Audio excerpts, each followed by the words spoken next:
Elon Musk sat at the edge of his desk, staring out the large, floor-to-ceiling windows of his office at SpaceX headquarters in Hawthorne, California.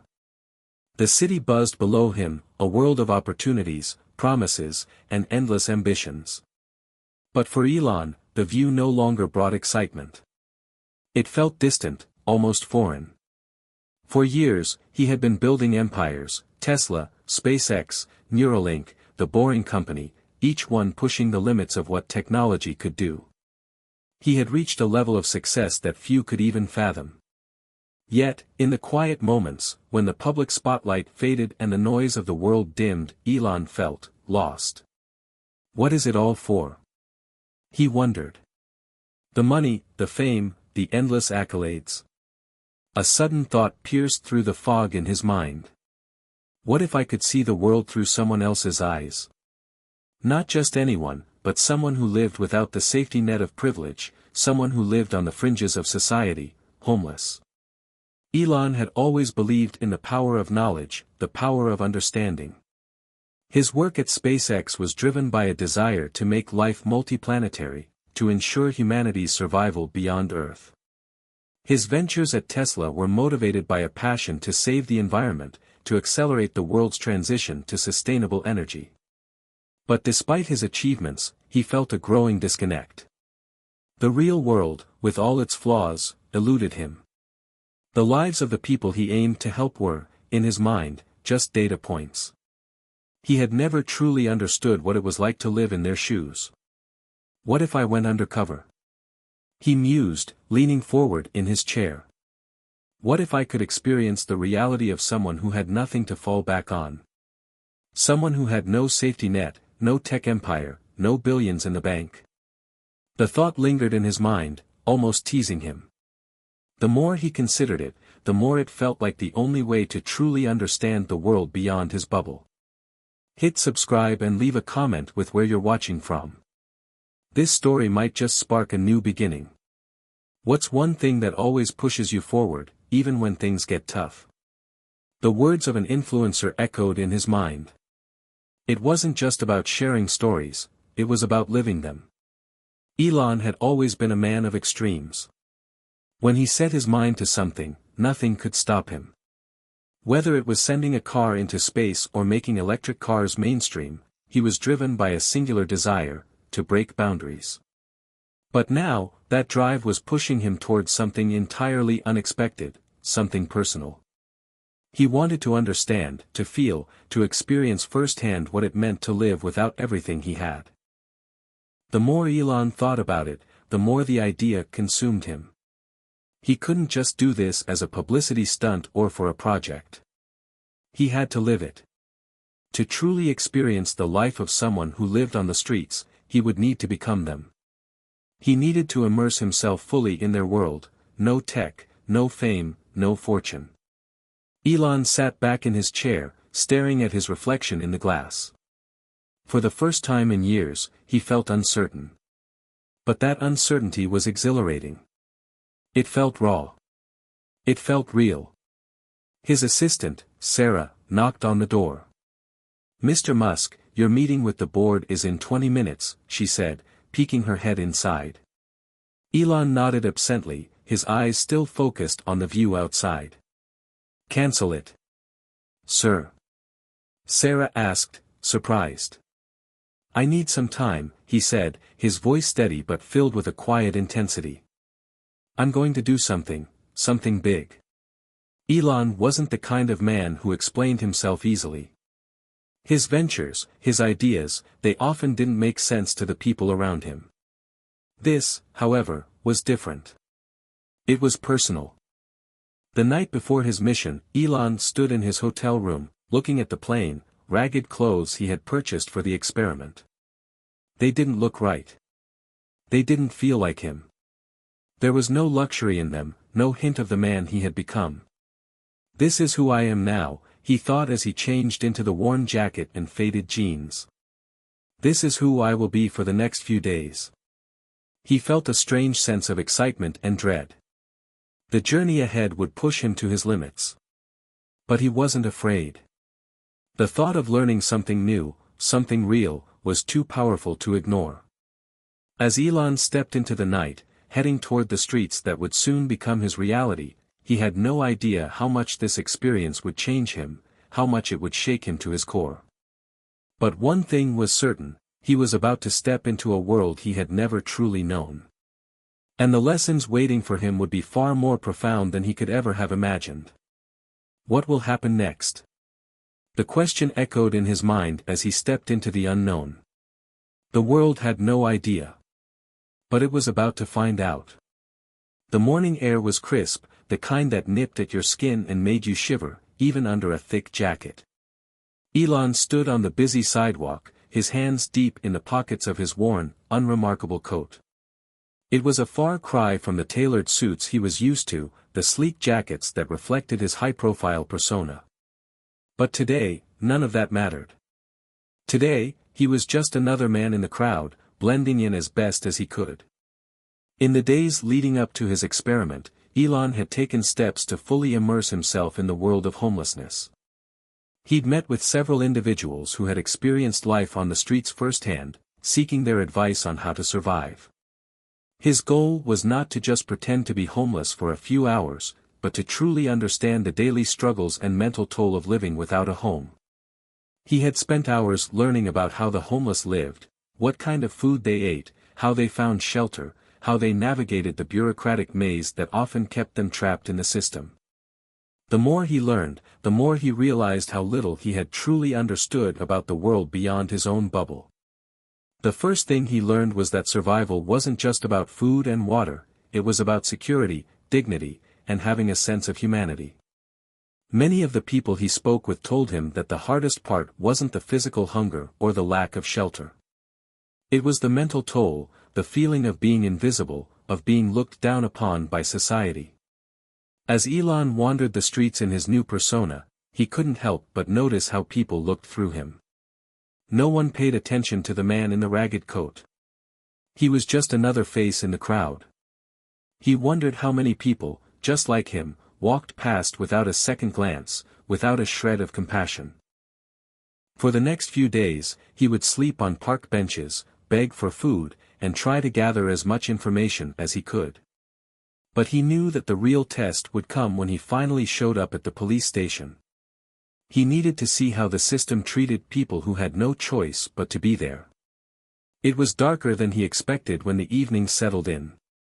The streets, while busy during the day, became eerily quiet at night.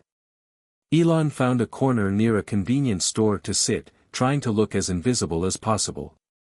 The cold made his hands shake, but he told himself to stay calm. He needed to make this work. He had prepared for the discomfort. His team of experts had told him to expect it, to expect feelings of isolation, shame, and frustration. But nothing could have prepared him for the reality of it. A man in his late 40s, dressed in a shabby jacket and worn-out shoes, approached him. "You need help, buddy?" the man asked, his voice gruff but not unkind. Elon hesitated for a moment before replying, his voice lower than usual. "Yeah, maybe a little. Do you know where I can find something to eat?" The man glanced around, checking to see if anyone was watching, before nodding.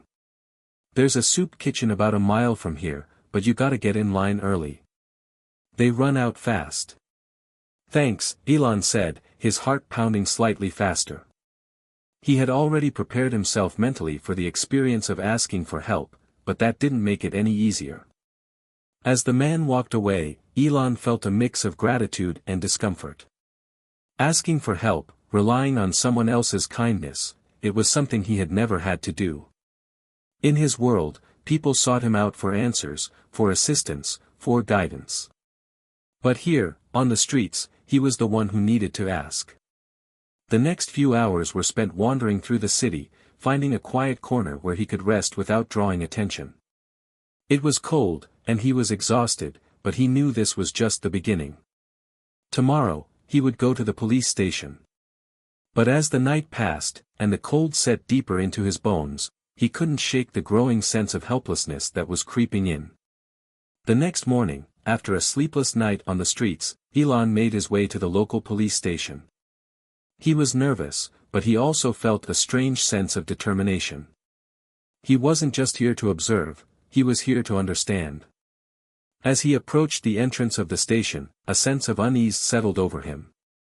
The uniformed officers walking past him barely gave him a second glance, which was exactly what he had wanted. Blending in was harder than he expected, but he was managing. Inside the station, the atmosphere was tense. The air was thick with the smell of coffee and the low hum of conversation. A few officers were sitting at their desks, shuffling papers, while others stood near the door, chatting in groups. The sharp sounds of a police scanner echoed in the background, a constant reminder of the work that was being done in this place. Elon approached the front desk, where a young officer sat, looking bored. He leaned against the counter, trying to appear casual, just another person in need of attention. "I need to turn myself in," Elon said quietly, his voice flat. The officer looked up, his eyes scanning Elon for a moment before he spoke, his tone dismissive. "What for?" "I don't know. Just, something. I don't have anywhere to go." The officer raised an eyebrow but didn't seem to care much. "Wait in line," he said, motioning to a small bench where a few other people were sitting, all dressed in tattered clothes, all appearing just as tired and beaten down as Elon felt. As he took a seat, the weight of the situation began to settle over him. The individuals around him, men and women, barely looked up. They were used to this. They knew the drill. He was just another face in the crowd, just another person who had been caught in the system. Elon had expected the indifference. But sitting in the police station, surrounded by people who were there for reasons beyond their control, he couldn't ignore the harsh reality. It wasn't just that they were in trouble, it was that they had no one to turn to. The system, for all its supposed fairness and justice, had little room for those who had no voice. The more he observed, the more he understood why the homeless felt invisible. There were no comforting gestures here, no offers of help. It was a cold, clinical environment where the most basic human needs, respect, dignity, were left outside the door. Elon watched as officers processed people, questioning them, taking their names and information, all while barely acknowledging their presence. He noticed how some officers were more compassionate, speaking softly and showing empathy, but those officers were few and far between. Most acted like they were merely doing their job, treating the homeless as a nuisance, as if they were a problem to be solved rather than people to be helped. As the hours passed, Elon felt a rising sense of discomfort. He had learned a lot in the short time he had been undercover, but he knew this was just the beginning. This wasn't just about the homeless. It was about the system that had failed them. And Elon had made a promise to himself, he would understand it. He would find a way to make a difference. But first, he had to survive. The hours dragged on in the police station as Elon sat quietly on the hard bench, trying to remain invisible. The fluorescent lights above flickered occasionally, casting an eerie glow on the otherwise sterile room. The air felt thick with frustration and hopelessness, the kind of energy that only came from people stuck in a never-ending cycle with no clear way out.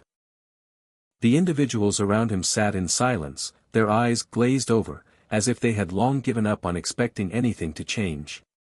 Most of them seemed to have been through this routine before, waiting in line, being processed, only to return to the same streets from which they had come. It was the same cycle, over and over again. Elon couldn't help but wonder how many of them had once been like him, with big dreams, with potential, but had somehow been swallowed by the system. He glanced at his watch. It had been hours since he'd first arrived, and nothing seemed to be happening. The officer at the desk barely acknowledged him, too busy with paperwork to care about the people sitting in front of him. Elon's frustration grew, but he knew he had to stay patient. He had to learn. The door at the far end of the room opened, and a pair of officers walked in, leading a man in handcuffs. Elon's attention immediately shifted to the new arrival. The man, probably in his early 30s, looked disheveled and unshaven. His clothes were torn, and his face was covered in dirt.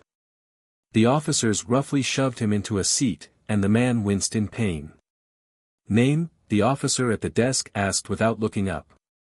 The man grunted, still dazed. James. James what? The officer pressed, his tone sharp. Just James, the man muttered, rubbing his wrists where the handcuffs had left marks. Elon watched the exchange closely. The way the officers spoke to James was cold, detached. There was no empathy, no understanding. It was as if the officers were simply going through the motions, seeing this man as nothing more than a number, a name to check off on their list. The officer scribbled something down on a piece of paper before looking up again. What were you arrested for? James hesitated for a moment before answering. Public intoxication, again. The officer didn't respond, just nodding as if this was a normal part of his day. Elon noticed the way James's eyes darted around the room, a look of fear and confusion on his face. This wasn't the first time he had been through this. Elon could tell that much. The system had already claimed him, and he seemed resigned to it. Elon couldn't help but feel a pang of sympathy for James. He wasn't here because he was a criminal, he was here because life had pushed him into a corner. James had become a victim of his circumstances, and now, the police station was just another stop on his long road of despair. As the hours passed, more individuals trickled into the station, each with their own story, their own struggles. Some had been caught for petty crimes like loitering or vagrancy. Others, like James, had been arrested for public intoxication. Elon overheard snippets of their conversations, and the more he listened, the more he understood how this system worked, how it didn't work.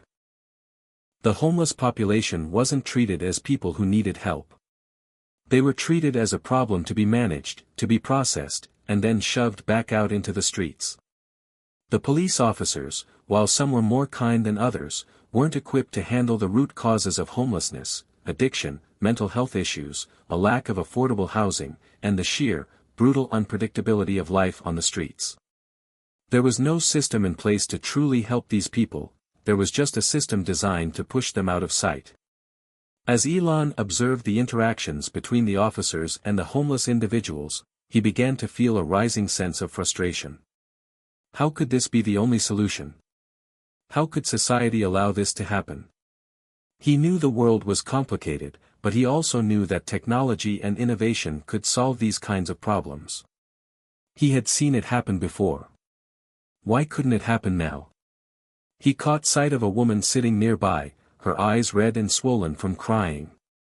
She was shaking, her hands clutching a crumpled piece of paper. Elon's heart went out to her, and he found himself walking over without thinking. "Are you okay?" he asked softly, trying not to alarm her. The woman looked up, startled, and quickly wiped her eyes. I'm just trying to get my kids back," she said, her voice trembling. "But I don't know how. They took them away from me. I can't get out of here.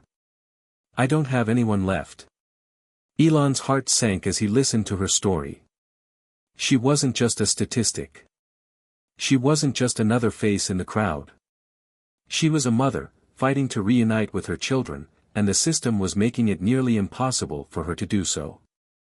"I'm sorry," Elon said, feeling helpless. "What happened?" The woman sniffed, taking a deep breath. "I was arrested for a minor offense. I've been living in my car for months, and I got picked up for vagrancy. They won't let me see my kids until I get clean, but they don't have any programs that can help me. I'm stuck. They just keep sending me back to the streets, and I can't get out. I don't know what to do anymore." Elon felt a lump form in his throat as he realized the depth of her despair. This wasn't just about homelessness. It was about a system that had failed to support people in need. It was about a lack of compassion, a lack of understanding. "I wish there was something I could do," Elon murmured, feeling powerless.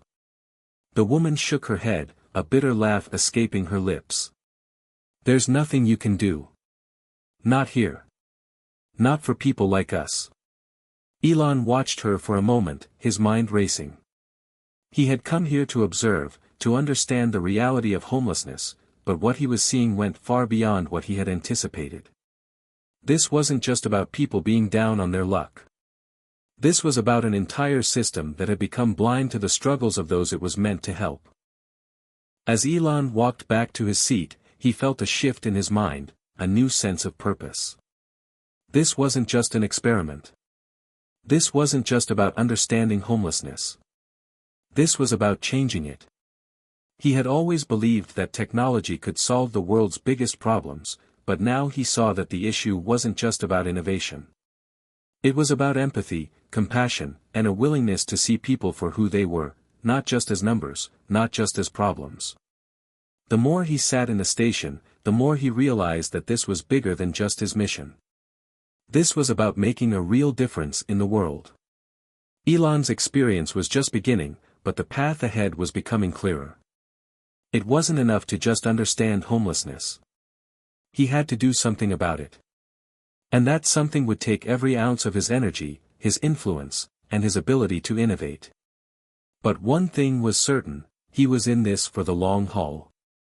And he wouldn't stop until he found a way to make a real impact. The question now wasn't whether he could make a difference. The question was how.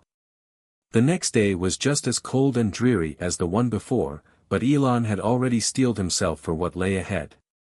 The police station, though eerily quiet now, still felt like a prison. The people he had observed over the past few hours were just the tip of the iceberg. They were part of a broken system, a system that seemed more interested in keeping people down than lifting them up. Elon had seen enough, but he knew that to truly understand the depths of the situation, he had to dig deeper. He couldn't just rely on what he had seen so far. It was time to listen to more of the stories, to see how the lives of these people were shaped by circumstances they couldn't control. He took a deep breath as he walked to the back of the police station, where a holding area had been set up for those waiting to be processed. The room was filled with more individuals, some looking exhausted, others pacing nervously. He noticed a group of teenagers sitting in a corner, looking like they hadn't slept in days. Their clothes were ill-fitting, and their eyes darted nervously as if they were still waiting for something terrible to happen. Elon took a seat nearby, his heart heavy with the stories he had already heard. This was no longer just an observation. It was a revelation. A reality check. As he sat, trying to remain unnoticed, a young man walked up to him. He looked no older than 17, his face still carrying the remnants of childhood. His hair was messy, and his clothes were ragged, but his eyes told a different story. There was a fire in them, a desperation. "Hey, you look lost," the teenager said, his voice rough from a mix of nervousness and defiance. Elon glanced up, startled by the directness. "I'm just sitting here," he replied, trying to keep his voice calm. He didn't want to draw attention to himself. "You're not from around here, are you?" the teen pressed, sitting down next to Elon. "You're one of those, well-dressed types who thinks they know how things work. But you don't." Elon nodded slowly. He was far from what he used to be, but he knew the teenager was right in one sense. He didn't know how things worked here. "Not really. Not yet." "What's your name?" Elon asked, genuinely curious. He needed to understand, and this was his chance. "Derek," the teen replied. He leaned back against the wall, his posture tense. "You don't know what it's like. I got picked up last night for, well, I don't even know anymore. They said I was loitering. I wasn't doing anything wrong, but they don't care. They just want to get you out of sight so they can keep everything looking nice and clean." Elon remained silent for a moment, letting Derek speak. He could see the pain in his eyes, the frustration in his voice. This wasn't the first time Derek had been arrested. This wasn't the first time he had been ignored and discarded. "I was living with my mom, but she couldn't handle things anymore. Too many drugs, too many guys in and out of the house. Then I got kicked out. And now I'm here," Derek continued, his voice breaking slightly. "I don't have anywhere to go. And no one's gonna help me." Elon listened intently, his heart sinking further. Derek's story was far too familiar. A broken home, drugs, and now the police. The system had failed him long before he had ever stepped foot into that station. Elon shifted slightly, trying to find the right words. Have you ever tried to get help? A shelter, a program, something? Derek scoffed. I've been to shelters. They don't let you in unless you're clean. And if you don't have an ID or any paperwork, you're not even on the list. You're not even a person in their eyes. You just disappear. There was a long pause as the words hung in the air. Elon couldn't ignore the hopelessness in Derek's voice. He had heard similar stories before, but hearing them firsthand, looking into the eyes of someone who had lived it, made it more real than he could have ever imagined. After Derek left, Elon sat quietly for a moment, trying to process what he had just heard. He was beginning to see a pattern that stretched across all the stories he had listened to. The system wasn't just broken, it was designed to keep people trapped. It wasn't about helping those in need. It was about maintaining order, keeping the status quo. People like Derek didn't fit into that order, so they were discarded. Forgotten. It became clear to Elon that his goal wasn't just to understand the mechanics of homelessness or the police's treatment of the homeless. It was to expose a system that was indifferent to human suffering. A system that labeled people as problems instead of acknowledging them as human beings with stories, with dreams, and with the potential for change. He began to formulate a plan in his mind, a plan that would not only bring attention to the issue but also challenge the system itself. This wasn't going to be just another report or social experiment. This was going to be a movement. But first, he had to get out of the police station. He had to go deeper. He needed to experience more, see more, understand more. The truth was out there. It was just hidden beneath the surface, in the stories of people who had been ignored for too long. As Elon stood up to leave, something clicked inside him. He had come to this station as an outsider, as a person who didn't really belong. But now, he felt different. He had seen enough. He had heard enough. And the people here, the ones sitting on the sidelines, the ones discarded by society, they were the ones who truly needed to be heard. Elon knew that this wasn't going to be easy. The road ahead would be filled with obstacles. But he also knew that he had something that many of the people here didn't. He had the platform. He had the influence. And most importantly, he had the drive to make things better.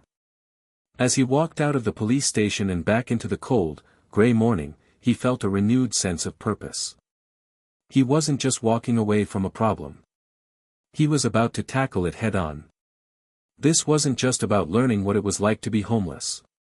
This wasn't just about making a difference for a day or a week. This was about changing the system, about giving the voiceless a platform, and about proving that no one should ever be discarded. The journey had only just begun. But for the first time, Elon Musk felt ready to face it. Elon's determination didn't waver as he walked down the street, leaving the police station behind. The cold morning air bit at his skin, but it was a familiar discomfort. It was nothing compared to the emotional weight he carried. There was a sense of clarity in his mind now, a clarity that had been slowly forming over the course of his time in the station. He couldn't just observe the problem anymore. He had to act. But as he walked, something caught his eye. A group of people gathered near a small cafe on the corner. They didn't look like typical passers-by. They weren't the business professionals hurrying to work or the tourists snapping pictures of the city. They were different, closer to the edge of society, much like the people he had seen at the station. Elon slowed his pace as he approached them. His curiosity was piqued. He could hear fragments of conversation, most of it centered around stories of survival. There was a certain energy in their voices, an energy that couldn't be ignored. They were talking about something he hadn't expected to hear, the fight for basic dignity, for the right to be seen. "Don't let them break you," a man's voice cut through the noise of the street. "We're all human. No matter what they try to make us believe." The word struck Elon like a punch to the gut. He had been so focused on the system's failure that he hadn't truly considered what it meant to fight it. To fight for the right to simply exist without being judged or cast aside. He took a few more steps forward, drawn in by the intensity of the conversation. There, in the center of the group, stood a woman with short, curly hair and a determined look in her eyes. She had a commanding presence, and despite the worn clothes she wore, it was clear she was a leader. As Elon approached, she turned to him with a keen awareness, as if she had sensed him there all along. "Can I help you?" she asked, her voice steady but kind. Elon hesitated for a moment. He had been in situations where his wealth and status afforded him instant respect, but here, he was just another stranger, an outsider. He needed to be careful. I was just listening," Elon said. "I've been spending some time at the police station. Observing how people are treated." The woman raised an eyebrow, intrigued. "Observing? Or are you just trying to get a feel for what's really happening?" Elon nodded, his mind racing. "Both, I guess. I've seen things that I didn't expect to see. It's a broken system. I think people like you are being pushed to the edge of society." The woman studied him for a long moment, her eyes piercing. Then, she smiled faintly. "You're not wrong. The system doesn't want to see us. It doesn't want to see people like me or anyone who doesn't fit the mold. But we're here. And we fight every single day to survive." Elon felt something stir within him. This wasn't just a fight for survival. It was a fight for dignity, for recognition. And this woman, her name was Maya, as she soon revealed, was at the heart of it. Maya's story was like many others he had heard, but it was told with a rawness that Elon couldn't ignore. She had grown up in the foster system, bounced from home to home, never really having a place to belong. She had tried to make it on her own as an adult, but the world hadn't been kind to her. No matter how hard she tried, the doors of opportunity always seemed to close just as she was about to step through. "I got arrested for trespassing last year," Maya said, her voice steady but tinged with bitterness. "I wasn't doing anything wrong. I was just trying to find a place to sleep. They took me in like I was some kind of criminal, and when I got out, they put me right back on the streets. They didn't care that I had nowhere to go." Elon's heart ached as he listened. Maya wasn't alone in her struggles. There were thousands of people like her, people who were seen as nothing more than a nuisance, a problem that needed to be dealt with. The system wasn't designed to help them. It was designed to shuffle them around, to keep them out of sight. "But you're still here," Elon said softly, admiring the quiet strength she exuded. "Why do you keep fighting?" Maya gave a small, rueful smile. "Because if I don't, then who will? No one else is going to do it for me. And I'll be damned if I let them win." As the conversation continued, Elon realized that Maya wasn't just speaking for herself. She was speaking for a whole community of people who had been left behind by the system. She had become a voice for those who had none, a leader for a group that society had long since written off. Maya introduced Elon to others in the group, each with their own story of struggle, survival, and resistance. There was Travis, a former construction worker who had lost everything when the economy collapsed, and Tina, a mother of two who had been living in a shelter for over a year after fleeing an abusive relationship. They all shared a common bond: they had been cast aside, left to fight for their dignity in a world that didn't care. "You're not the only one who sees the cracks in the system," Travis said to Elon, his voice low but full of conviction. "We've been dealing with this for years. People like you, with money and power, can change things. But you've got to understand something: you can't just come in and fix it with a band-aid. You need to go deeper. You need to really listen." Elon nodded, understanding the gravity of the challenge ahead. He had been thinking about solutions from a distance, but now, he was beginning to see the complexity of the issue. It wasn't just about creating new technologies or throwing money at the problem. It was about creating change from the ground up, starting with the people who had been most affected. As Elon spent more time with Maya and her group, he began to see the potential for something bigger. They weren't just fighting for their own survival, they were fighting for a new way of thinking about homelessness, a new way of seeing people who had been discarded by society. Elon could help amplify their voices, help bring their stories to the forefront. They spoke of a future where homeless shelters were not just places of survival, but places of empowerment, where individuals could receive the support they needed to rebuild their lives. They spoke of a future where people like them could access the resources they needed to get back on their feet: housing, job training, mental health care, addiction treatment. Elon had always believed in the power of innovation. Now, he was seeing that the most innovative solution might not come from creating a new gadget or product. It might come from rethinking the entire system, from creating a world where people like Maya, Travis, and Tina could have a real chance to rebuild their lives. As the day wore on, Elon felt the pieces starting to fall into place. He wasn't just an observer anymore. He was becoming part of something much bigger. And for the first time in a long time, he felt like he was on the right path. He wasn't going to stop until he saw real change. And with Maya and her group by his side, he finally felt like he had the allies he needed to make that change a reality. The journey was just beginning, but it was one that he knew would take him to places he had never imagined. And the people who had been forgotten by society would be the ones to guide him. Elon's life had always been centered around big ideas, ideas that could reshape industries, alter the course of history, and push the boundaries of what was possible. But nothing, not even his ventures into space or electric cars, had prepared him for the depth of what he was now experiencing. Maya's group wasn't just fighting for survival, they were challenging the very system that perpetuated their existence as marginalized people.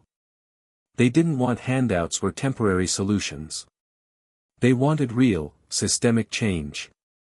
And Elon realized that he had the power to help them bring about that change, he just needed to understand how deep the problem ran.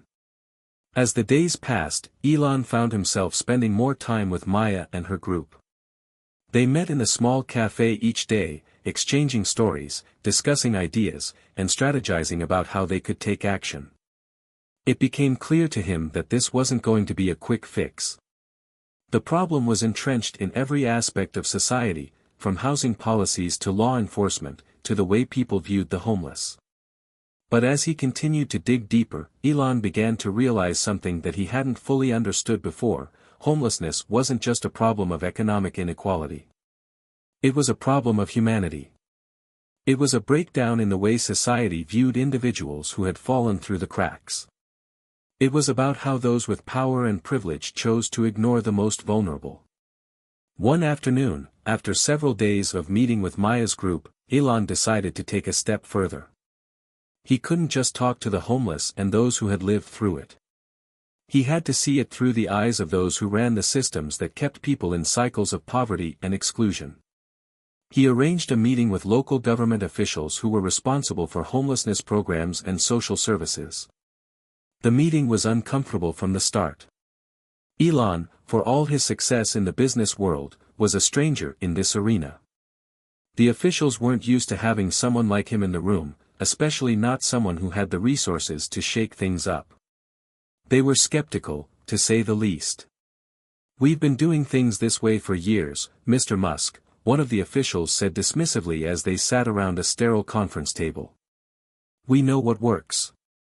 The shelters, the temporary housing, the food programs, they're all part of a comprehensive strategy.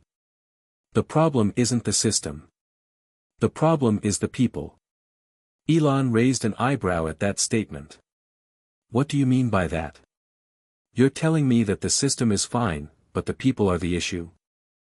The official, a middle-aged man in a pinstripe suit, shifted uncomfortably but pressed on.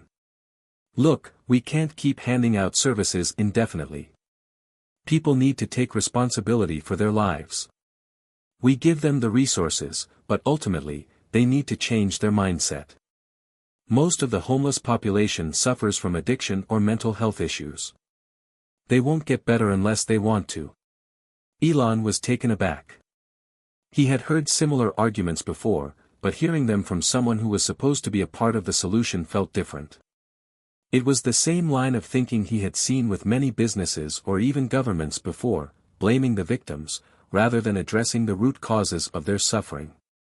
But don't you see that the system itself is what's keeping people trapped? Elon countered.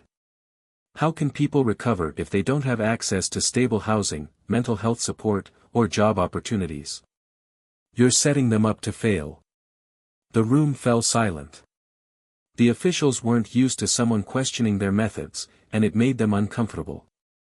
They tried to brush him off, but Elon could feel the tension rising. He wasn't going to back down.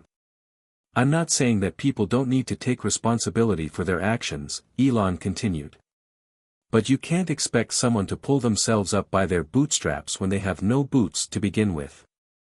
After the meeting, Elon felt a sense of anger and frustration he hadn't expected. The officials had been so entrenched in their thinking that they couldn't even see how their policies were failing. It wasn't just a matter of individual responsibility, it was a matter of systemic failure. The policies were designed to keep the homeless in a cycle of poverty, not to help them break free. But that anger soon turned into determination. If he had learned one thing from his career, it was that nothing changed unless you challenged the status quo. Elon wasn't going to sit back and accept the way things were. He had seen how broken the system was. And now, he had to find a way to fix it. He went back to the cafe, to the small group of people who had become his allies in this fight. They were more than just a group of survivors, they were activists, each with their own unique perspectives and insights. He knew that together, they could make a difference. Maya, Elon said as he sat down with her and the others. We need to think bigger. We can't just keep pushing for small changes within the system. We need to challenge the system itself. Maya leaned forward, her eyes alight with understanding. What are you thinking? Elon paused for a moment, organizing his thoughts. We need to create a network of shelters and programs that actually give people a chance to rebuild their lives. Not just give them food and a bed for the night, but provide long-term support. We need to offer education, job training, mental health care. We need to break the cycle. Travis nodded. It's a big ask, but it's the only way. And we need to get the community involved, Tina added. We can't just rely on the government. We need local businesses, volunteers, and organizations to step up. Elon was nodding, feeling a sense of purpose that he hadn't felt in a long time. This wasn't going to be easy. It was going to take years of hard work, a coordinated effort from all sides, and a deep commitment to change. But for the first time in a long time, he felt like he was on the right path. As the days went by, Elon worked tirelessly with Maya and her group to develop a comprehensive plan to address homelessness. They began by gathering data, speaking to more individuals who had experienced homelessness, and finding out exactly what resources were missing from the current system. They spoke to social workers, mental health professionals, and people who had been through the system themselves. Every story, every piece of information, was another building block in their plan. They were going to create a program that didn't just offer a temporary fix. They were going to create a program that would offer people a chance to rebuild their lives, from the ground up. It was a long road ahead, but Elon knew one thing for sure, this was a fight worth fighting. This was bigger than him. This was about giving people like Maya, Travis, and Tina the chance they deserved, a chance to stand up, be seen, and rebuild their lives. The fight for dignity had only just begun, and Elon Musk was ready to take it on. The work ahead of Elon and his new allies was monumental, and the more he thought about it, the clearer the path became. The change they sought wasn't going to come from a single action or policy, it would need to be a comprehensive effort, one that involved not just resources, but a fundamental shift in how society viewed the homeless. Elon was determined to be at the forefront of that change. Over the next few weeks, Elon spent his time laying the groundwork for what he envisioned, a new kind of organization. It would be different from the traditional homeless shelters or government programs. This would be a community-driven initiative, focused on empowerment, long-term support, and a reimagining of how homelessness could be tackled. But to make it work, they would need to build alliances. They couldn't do it alone, and they couldn't rely solely on government or charity models that had failed in the past. It was time to think bigger and more inclusively. Maya, Elon said one day as they sat in the cafe, surrounded by the group. We need to connect with local businesses, schools, and even tech companies. We need to create partnerships that offer more than just basic needs. Maya looked thoughtful. I see what you mean. If we can get businesses to provide job training or internships, and if we partner with schools for education, we'll be able to break the cycle. But how do we get them to see this as their problem, too? Elon leaned forward. That's exactly it. They need to see it as their problem. And they won't unless we show them the benefits, not just morally, but practically. Having a thriving, engaged community that contributes to the economy is good for everyone. It's not just about charity. It's about opportunity for all of us. Travis, who had been listening intently, added, we need to focus on building dignity, not just fixing problems. People who have been on the streets, they don't just need food or a bed. They need to feel like they matter. Elon nodded. That's what this is all about. Empowerment. And we're going to start by building a safe space, a hub for people to come and get the support they need to start fresh. With a clear vision in mind, Elon and his team began reaching out to potential partners. He contacted tech companies, local businesses, and non-profit organizations that focused on mental health, addiction recovery, and job training. He even met with universities to discuss internship programs and educational opportunities for people who had been homeless. Many were skeptical at first. They couldn't see the immediate return on investment, and some even questioned whether the project would succeed. But Elon's persistence, and his reputation, helped open doors. One by one, organizations began to agree to join the effort. The key was framing the conversation as not just a social responsibility, but an opportunity to contribute to something larger than any individual company. We need to bring this whole city in, Elon said to Maya one day after a meeting with a local tech giant. It's not enough for just a few people to care. We need the community to see this as a joint effort, something that benefits everyone. Maya agreed. It's about changing the narrative. This isn't just about saving people, it's about empowering them to give back to the community. In the coming months, Elon and Maya's initiative began to take shape. They secured funding from a combination of philanthropic donations, business partnerships, and government grants. They were able to lease an abandoned building downtown, a perfect location that was centrally located and easily accessible for those who needed it most. They named the new center, The Bridge, a symbol of their mission to connect people to the resources, opportunities, and dignity they deserved. The Bridge would offer a range of services, temporary housing, job training, mental health support, addiction recovery programs, and educational opportunities. It would also be a space where individuals could network, collaborate, and support one another. The grand opening was just a few months away, and excitement was building. The team was working tirelessly, renovating the space and preparing for the influx of people who would soon rely on their services. Elon visited regularly, checking on the progress, meeting with contractors, and offering his insights where he could. He had always been hands-on with his projects, and this one was no different. But no venture is without its challenges. As the opening date for the bridge approached, some of the team members started to feel the weight of their work. There were logistical problems, delays in construction, difficulty finding enough trained staff, and the constant question of whether they were doing enough. At the same time, Elon could feel the pressure mounting. They had committed to something big. What if it didn't work? What if the system was simply too broken to fix? One night, after a particularly exhausting day, Elon sat alone in his office, his head resting in his hands. The weight of everything they were trying to accomplish was hitting him all at once. It was hard to balance the grand vision with the practical realities of building something new from scratch.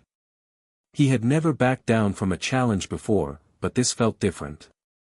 This wasn't just about innovation in technology, it was about transforming lives, changing the way people viewed homelessness, and giving people a chance to start over. Maya's voice echoed in his mind, "We're fighting for dignity, not just survival." Elon took a deep breath. He had come this far. He wasn't about to give up now. The opening day arrived faster than Elon had expected. The bridge was ready, and the first wave of individuals began arriving, eager for the opportunity to start anew. It was a moment of triumph, but also a moment of deep responsibility. As the doors opened, Elon stood at the entrance with Maya, Travis, and Tina, watching as the first people walked through the door. The center was bustling with activity. There were counselors talking to people in need, volunteers serving food, and job trainers holding workshops. Elon felt a sense of pride that he hadn't experienced in any of his previous ventures. This was different. This was about making a tangible difference. "Thank you for believing in this," Maya said quietly, standing beside him. Elon nodded. "It's not just me. This is all of us." And it was. It wasn't just about Elon Musk and his influence. It was about the community, about the people who had been part of this journey, who had fought for a cause bigger than themselves. And it was about the hundreds, if not thousands, of lives they would touch in the years to come. As the weeks went on, Elon continued to see the positive impact the bridge had on the people who walked through its doors. Stories of success began to emerge, people who had found jobs, secured housing, or turned their lives around with the help of the center's programs. There were still many obstacles ahead, but the shift was undeniable. The bridge was giving people a real chance to rebuild. For the first time in his life, Elon felt as though he was part of something that mattered. It wasn't about the headlines or the accolades. It wasn't about revolutionizing a single industry or breaking records. It was about creating a ripple effect, one that would spread across the country, challenging people's perceptions of homelessness and showing the world that everyone, regardless of their past, deserved a chance at dignity. This wasn't the end of the road. It was just the beginning. The weeks following the opening of the bridge felt like a whirlwind. Elon had spent his entire career pushing boundaries, taking risks, and leading high-profile ventures. But now, this initiative, this fight for human dignity, was consuming him in ways that none of his businesses ever had. The initial success of the bridge was undeniable. The lines of people coming in for support were growing, and every day, there were new faces, those who had once been invisible in society now stepping into the light with a sense of purpose. But even as the program began to take off, Elon knew that it was only a fraction of what they needed to truly make a difference. The work was far from over. "The hardest part of all this isn't the logistics or the funding," Maya said one evening after another long day at the bridge. "It's convincing people that this is something worth investing in. It's changing the way they see homelessness." Elon leaned back in his chair, thinking deeply about her words. Maya was right. To truly transform society's approach to homelessness, they needed to shift the narrative. It wasn't just about providing immediate help, it was about ensuring that people understood that the homeless were not statistics or numbers, but human beings with potential. With dignity. With stories. And with the capacity to contribute. What if we start telling those stories? Elon asked, a spark of an idea forming. What if we begin showcasing the success stories? Show people that these individuals, despite everything they've been through, have the power to change their lives, and society as a whole benefits from it? Maya's eyes brightened. Yes. We could create a campaign. We could use social media, local news, even get corporate sponsors to help spread the word. Elon nodded. The ripple effect they were trying to create needed to spread beyond the walls of the bridge. It needed to reach every corner of society. If they could change people's perceptions, maybe they could start influencing policy. Maybe they could show that a community-based, holistic approach to homelessness was the future, not just charity, but a real investment in people. The idea quickly turned into action. Elon and Maya partnered with local media outlets and social media influencers to launch a campaign called Faces of Change. They would highlight the personal journeys of those who had walked through the bridge, focusing on their struggles, their triumphs, and the support that helped them get back on their feet. The stories were raw, emotional, and real. There was Kelly, a woman who had spent years on the streets battling addiction, who was now working as a case manager at a local nonprofit. There was Jamar, who had been homeless for almost a decade, but had recently completed a job training program at the bridge and was starting his own business. And there was Tara, a single mother who had been forced to live in her car with her 2 children before finding help at the bridge, where she was now training to become a nurse. Each story was unique, but they all shared a common thread: hope. The campaign went viral. Social media was flooded with posts about the Faces of Change campaign. People from all walks of life began sharing their own stories of overcoming adversity, creating a collective movement that united people in a way that Elon had never expected. But it didn't stop there. Local businesses began reaching out, offering job placements, internships, and volunteer opportunities. Colleges offered scholarships to those who had completed programs at the bridge. It was an awakening, a realization that the homeless weren't a lost cause, but an untapped resource that, with the right support, could thrive. Despite the positive momentum, not everyone was thrilled about the changes the bridge and its campaign were sparking. Some members of the local government and larger corporations viewed Elon's initiative with skepticism, even hostility. They saw it as a challenge to the traditional systems that had existed for years. They were comfortable with the status quo and feared that the bridge's success would disrupt their carefully constructed world. At one point, an influential political figure spoke out publicly, dismissing the efforts as well-intentioned but unrealistic. The narrative was that the bridge wasn't addressing the root causes of homelessness, mental illness, addiction, crime, but merely putting a band-aid on a much larger problem. Elon wasn't one to shy away from criticism. In fact, he relished the challenge. But as the pressure mounted, he found himself having long, reflective conversations with Maya, Travis, and the others who had helped build the bridge. They knew the road ahead was going to be filled with obstacles. The thing is, Travis said one evening, we've already proven that this can work. The results are there. The people who've come through the bridge, they're living proof that change is possible. But there's always going to be resistance. People don't like change. Maya added, the system is designed to keep people in their place. People who've been homeless, who've been at the bottom, are seen as disposable. It's going to take time for that mindset to shift. Elon nodded. But we have to keep pushing. We can't let them drown out the voices of those who found hope. As the campaign gained more traction, word of the bridge began spreading beyond their local community. News outlets from across the country started picking up the story, and soon, Elon found himself invited to speak at conferences on homelessness and social justice. He was even invited to testify before Congress, where he would have the opportunity to advocate for systemic change on a national scale. It's not just about the bridge anymore, Elon said to Maya as they prepared for his first public speech. It's about the message we're sending to the world. Homelessness isn't a problem that can be solved with temporary fixes or a few more shelters. We need a nationwide commitment to change. Maya smiled, proud of how far they had come. You've turned a local initiative into a movement. You've given people hope, not just for today, but for the future. Elon felt the weight of her words. It was humbling. They were on the cusp of something bigger than any of them had imagined when they first started. And while the road ahead would undoubtedly be filled with setbacks and challenges, Elon now understood something fundamental: they weren't just building a physical space for the homeless. They were building a future, one where people had the opportunity to thrive, not just survive. The story of the bridge was far from over. As more people came through the doors, more success stories began to emerge. The center continued to evolve, adapting to the needs of those it served. They expanded their reach, opening new locations in other cities and even working with international partners to replicate the model.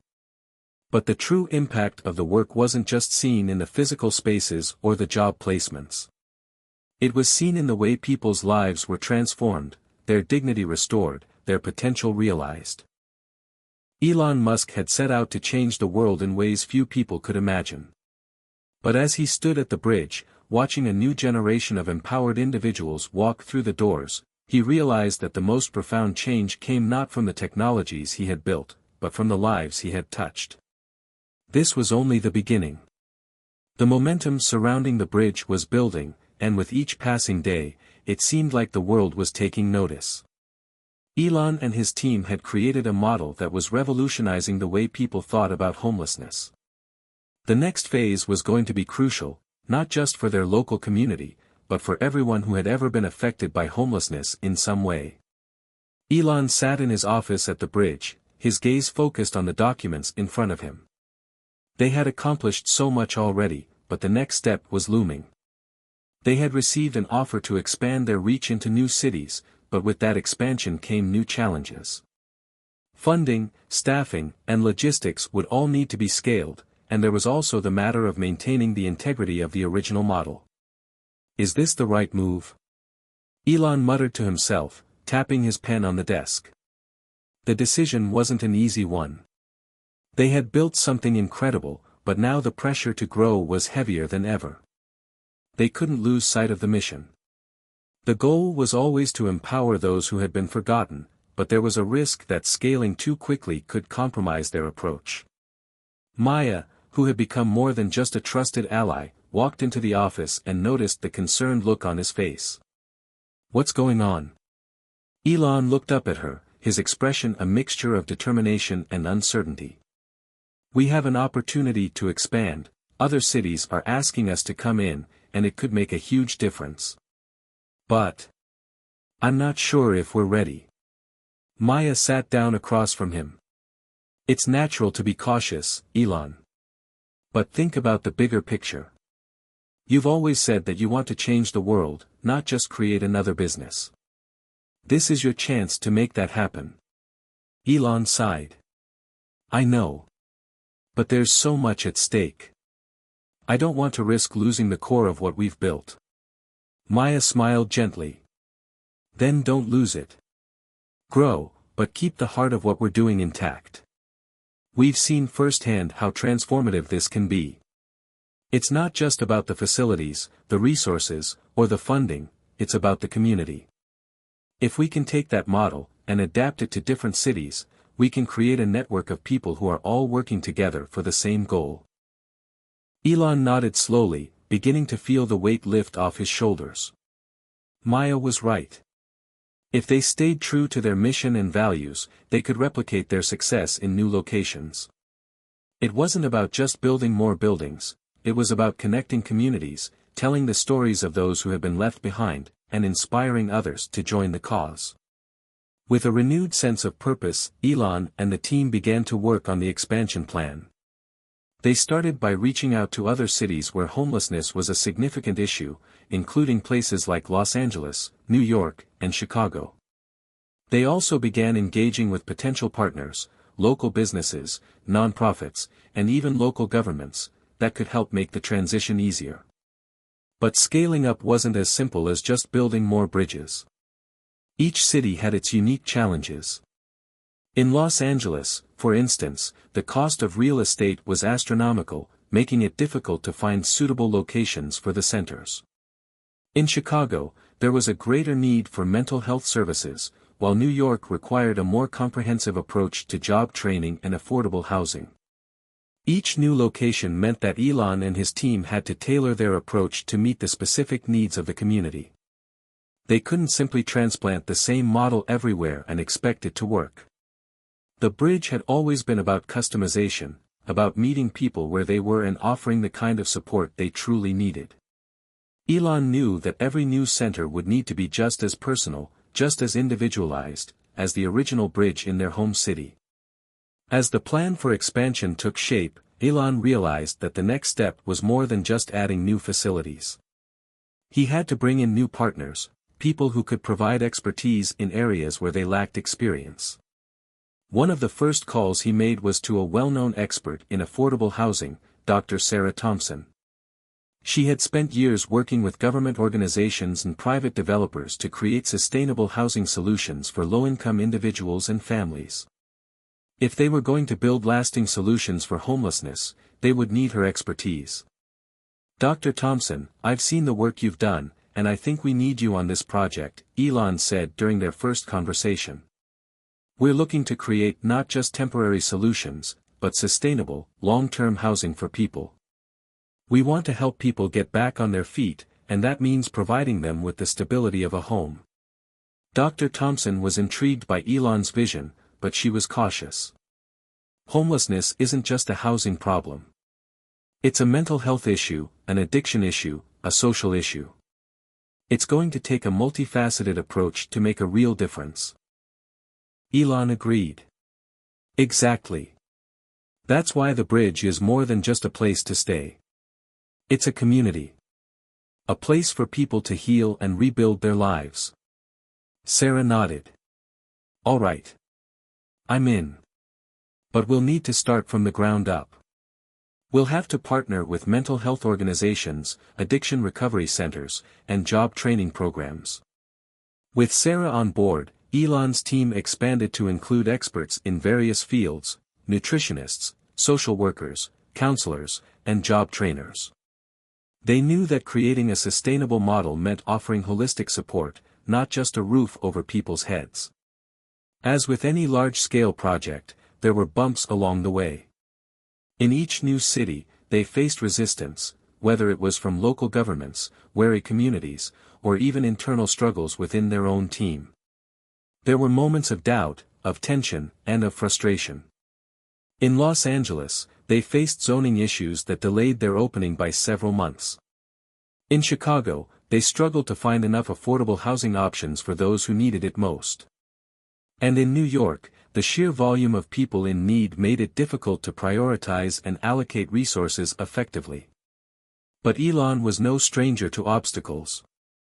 Throughout his career, he had encountered setbacks and had learned that the key to success was perseverance. Every challenge is an opportunity to find a better solution, Elon reminded his team during one particularly trying week. We have to be flexible and adapt, but we cannot lose sight of the mission. And so, they pressed on, navigating red tape, negotiating with local authorities, and dealing with the inevitable growing pains that come with scaling up. But despite the obstacles, their resolve only strengthened. By the time the bridge had expanded into its third city, the model was starting to show real results. They had helped hundreds of individuals find work, regain their health, and secure stable housing. The ripple effect from their success was starting to spread to other parts of the country, and even internationally. Elon could see that they were no longer just building shelters, they were building a movement. The narrative surrounding homelessness was changing. No longer were people simply seen as charity cases, they were seen as individuals with potential, with aspirations, and with the desire to contribute. The momentum was undeniable. But even as things continued to grow, Elon knew that the journey had just begun. Where do we go from here? Maya asked one afternoon, standing with Elon at the window of their new office in Los Angeles. Elon looked out at the city below, his thoughts turning to the future. We keep going. We keep expanding, but we also keep learning. Every city, every person who walks through our doors is a reminder that we're on the right path. This is just the beginning.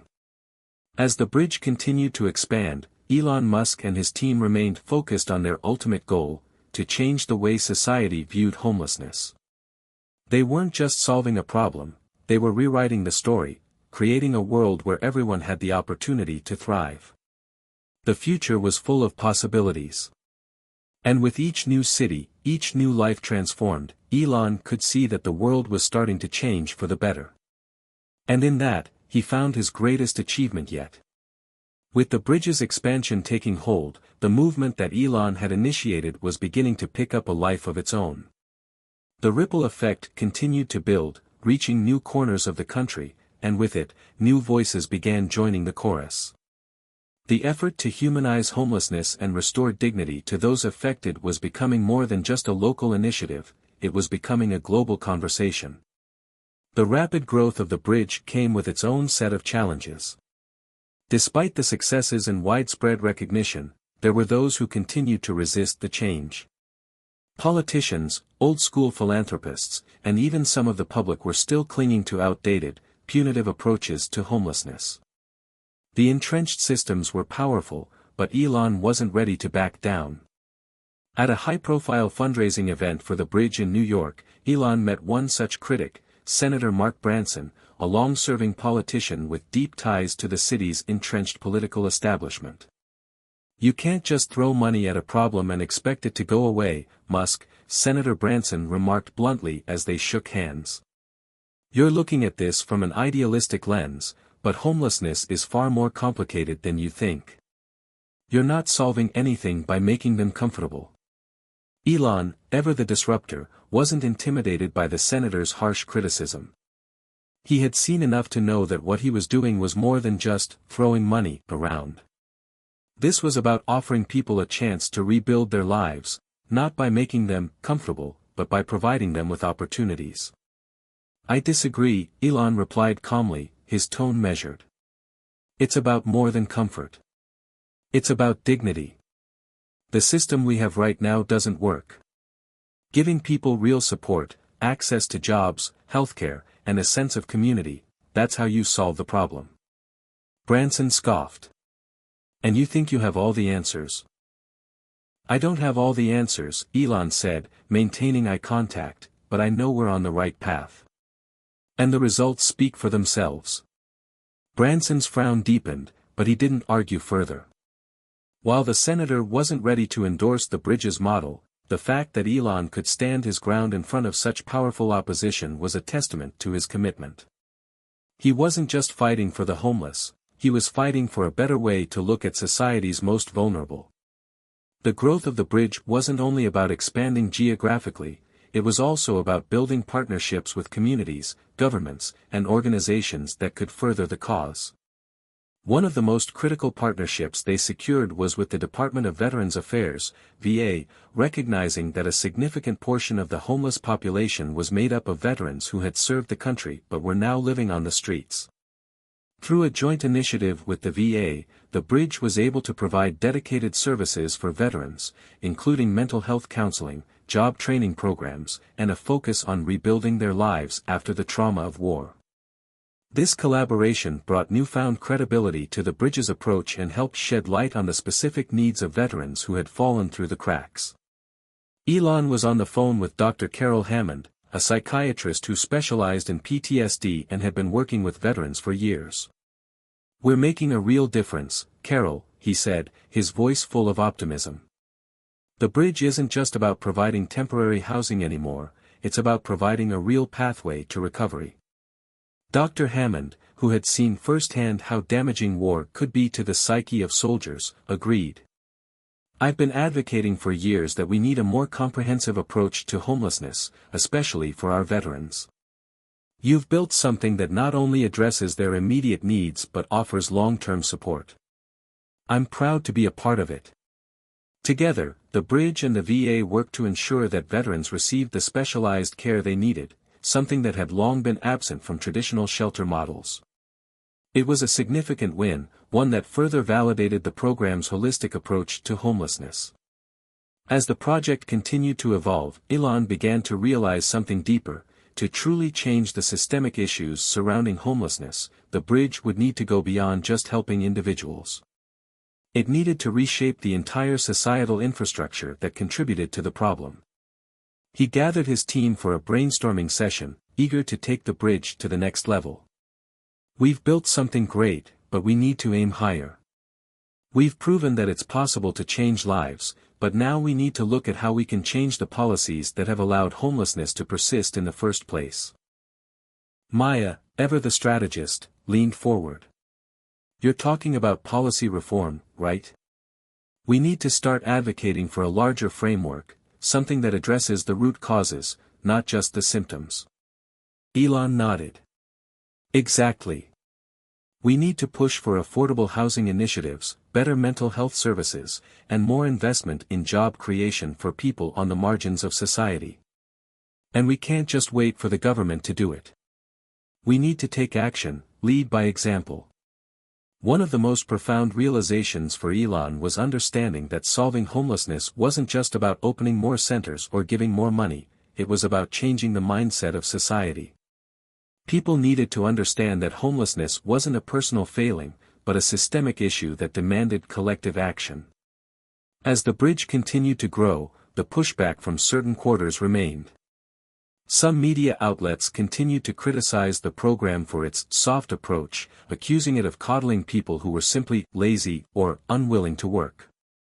During an appearance on a popular talk show, Elon faced off against a pundit who openly disparaged the bridge's model. Do you honestly think that people who are homeless just need a little encouragement and a bed to sleep in? That's not how the world works, Musk, the pundit sneered. Elon remained calm, his response firm yet composed. What I believe is that everyone deserves the opportunity to succeed. And just because someone is homeless doesn't mean they don't want to work, or can't work. What they need is access to the tools, the resources, and the support systems that we often take for granted. The pundit scoffed. And you think you can change an entire system with a few shelters and handouts? I'm not talking about handouts, Elon said, leaning in slightly. I'm talking about creating a support system that works for everyone. Everyone deserves a chance. And if we don't change the way we view homelessness, we're just going to keep repeating the same mistakes. The exchange was tense, but it brought attention to the bridge in ways Elon had hoped for. It was a moment that showed the true power of their message, changing people's perspectives. No longer was it about giving temporary relief, it was about offering people a chance to thrive. With the media attention, the partnerships, and the visible impact of the bridge's work, Elon and his team were beginning to see the fruits of their labor. What started as a local initiative was now a nationwide movement, one that was challenging not only the way people viewed homelessness but the way they approached it. The conversations were shifting. Politicians, social workers, business owners, and ordinary citizens were starting to ask themselves, how can we help? What can we do to change things? And that was the change Elon had always hoped for, a shift in how society as a whole saw homelessness and its solutions. As he sat in his office late one evening, reflecting on how far they had come, Elon knew that their work wasn't finished. The road ahead would undoubtedly be full of challenges, but with each person they helped, they were getting closer to the ultimate goal, a society that didn't just tolerate homelessness, but worked actively to end it. The journey of the bridge was still unfolding, but one thing was certain, it was no longer just about offering shelter. It was about offering hope, and changing the world, one life at a time. Hit subscribe and leave a comment with where you're watching from. This story might just spark a new beginning.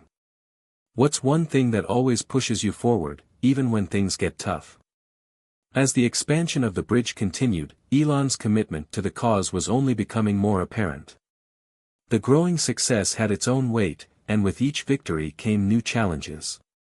Elon had always thrived on the pressure, but now, with the bridge poised to reach a new level of influence, it felt like everything was riding on their ability to continue expanding without losing sight of the core principles that had gotten them here. Elon sat at his desk, staring at the latest proposal. They were preparing to open a new center in Seattle, but the project faced significant opposition from local politicians. They had all the infrastructure in place, but the backlash from key city leaders was making the process much harder than anticipated. These were the kinds of hurdles that Elon had grown used to, but this felt different. It was as though the world was watching, waiting to see if the bridge could overcome these obstacles. Is it worth it? Elon muttered to himself, rubbing his temples. The stress of making sure each new center was not only effective but also sustainable was beginning to wear on him. Could he keep this up forever? At that moment, Maya knocked on the door and stepped inside, breaking Elon's train of thought. She was the one person who always knew how to cut through his doubts. "Another roadblock, huh?" she asked, sitting down across from him. "I see the frustration in your eyes. Talk to me." Elon sighed and pushed the paperwork aside. "They're not letting us move forward in Seattle, Maya. Every time we try to negotiate, there's a new delay. The city council thinks we're not addressing the root cause of homelessness, they just want to push it out of sight. They don't understand what we're trying to do here. Not just house people, but give them a chance to live with dignity. But they can't see that." Maya leaned forward, resting her elbows on the desk. "You've fought through worse. Remember when everyone said we couldn't even start in San Francisco? Or when no one believed we could replicate this model? You're not here to please politicians, Elon. You're here to do something bigger." Elon nodded, but his mind was heavy. "It just feels like we're hitting a wall. Every time we make progress, it feels like there's another hurdle. How do we keep moving forward?" Maya offered a reassuring smile. "One step at a time. Let's focus on what we can do right now. What's the next step for Seattle?" Elon sat back in his chair. "We need to meet with the community. If we can get the local residents and businesses on our side, we might be able to shift the city's perspective." Elon and his team decided to hold a town hall meeting in Seattle to address concerns directly. The goal was to bring the community together, explain the mission, and break down the misconceptions surrounding the bridge. Elon believed that if they could get the people on the ground behind them, the politics would eventually follow. The event was held in a local community center, and despite the rain, dozens of people showed up. There were local business owners, social workers, concerned citizens, and even a few former residents of shelters who had found new lives through the bridge. As Elon took the stage to speak, he felt a mix of nerves and determination. "Thank you all for coming out today," Elon began, his voice steady. "I know many of you have heard about the bridge and may have questions or concerns. I want to be open with you and share our vision. Homelessness isn't a problem we can just sweep under the rug. It's a human issue. And it's not just about putting a roof over someone's head, it's about restoring their dignity, their sense of hope." He paused to let his words sink in before continuing. "We want to work with this community, not just for it. We want to be partners in creating long-term solutions.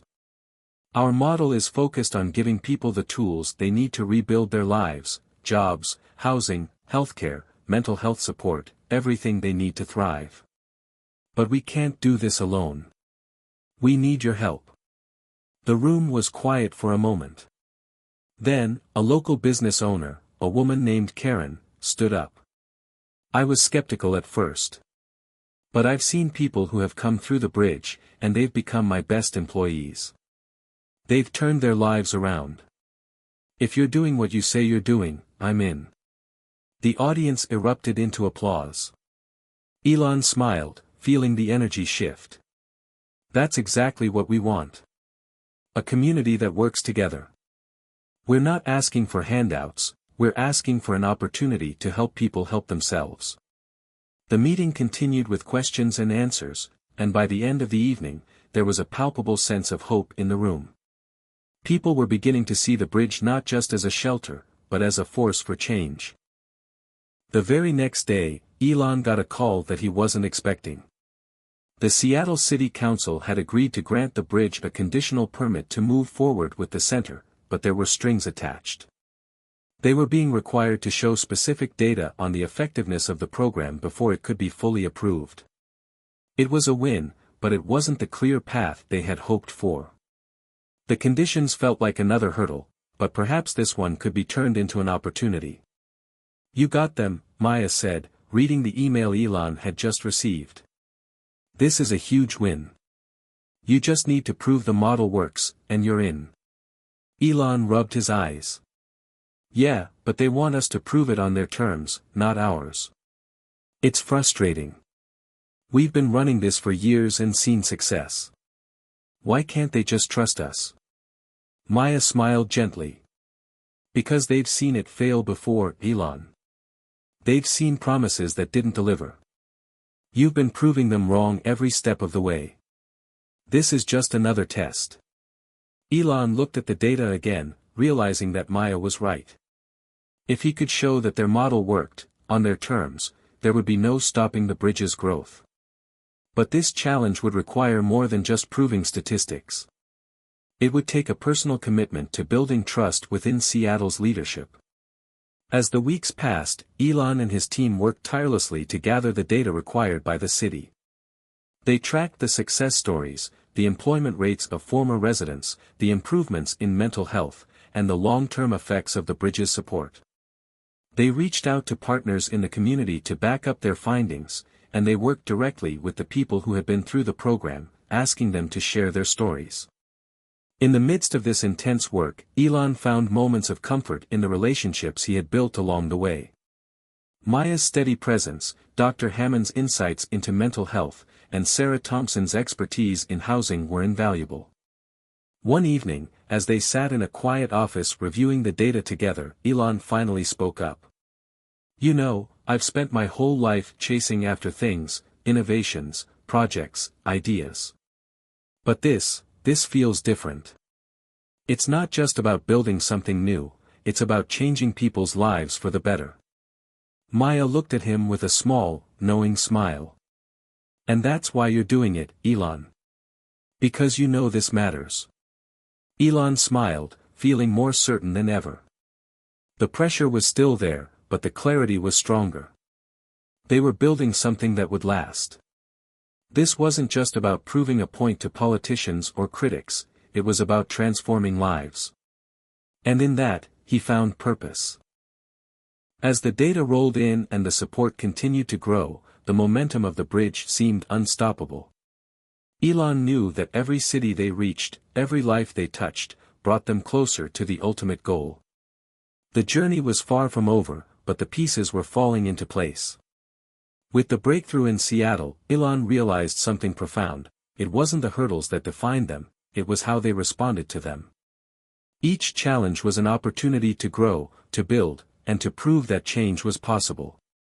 And with that, Elon and his team moved forward, knowing that the journey was just beginning. The bridge's work had begun to reach places Elon had never imagined. With the success in Seattle, more cities started to show interest in replicating the model. For the first time, Elon felt a sense of momentum, a movement that had started with just a simple idea, now becoming a nationwide shift in the way people saw homelessness. But as the project continued to grow, it became clear that Elon could not do it alone. Elon was in a small conference room in Washington, D.C., meeting with a potential partner, someone who had the power to take the bridge's work even further. Rachel Harris, a tech mogul and philanthropist, was known for her work in both the tech world and the nonprofit space. Her organization, Empowerment Tech, had helped revolutionize several industries by integrating technology into social impact projects. Rachel's company had heard of the bridge's work and was interested in collaborating. But their proposal wasn't about providing basic funding, it was about creating a technological infrastructure that could help streamline the support process, offering real-time assistance to people in need. A major part of this was using AI and data analytics to better understand the needs of homeless individuals, allowing the bridge to offer personalized services in ways that had never been done before. Elon sat across from Rachel, skeptical but intrigued. "We've been doing this on the ground, seeing the impact up close. But I'm open to hearing how tech could make this better. How exactly would this work?" Rachel's smile was confident. "You've done an incredible job on the human side, offering dignity, support, and resources. But there's room for a smarter approach. By integrating an AI system that tracks the needs of individuals, we can provide real-time solutions. From connecting them with job opportunities to accessing healthcare services, everything could be integrated into a single platform that allows for a quicker, more personalized response." Elon raised an eyebrow, processing her words. "So, we would use technology to create a customized plan for each person, right?" "That's right. Think of it like a digital assistant, but for homeless individuals. Not only would we connect them with the resources they need, but we'd also be able to track progress and make adjustments to their journey. Over time, we'd gather data that could refine the system to help even more people.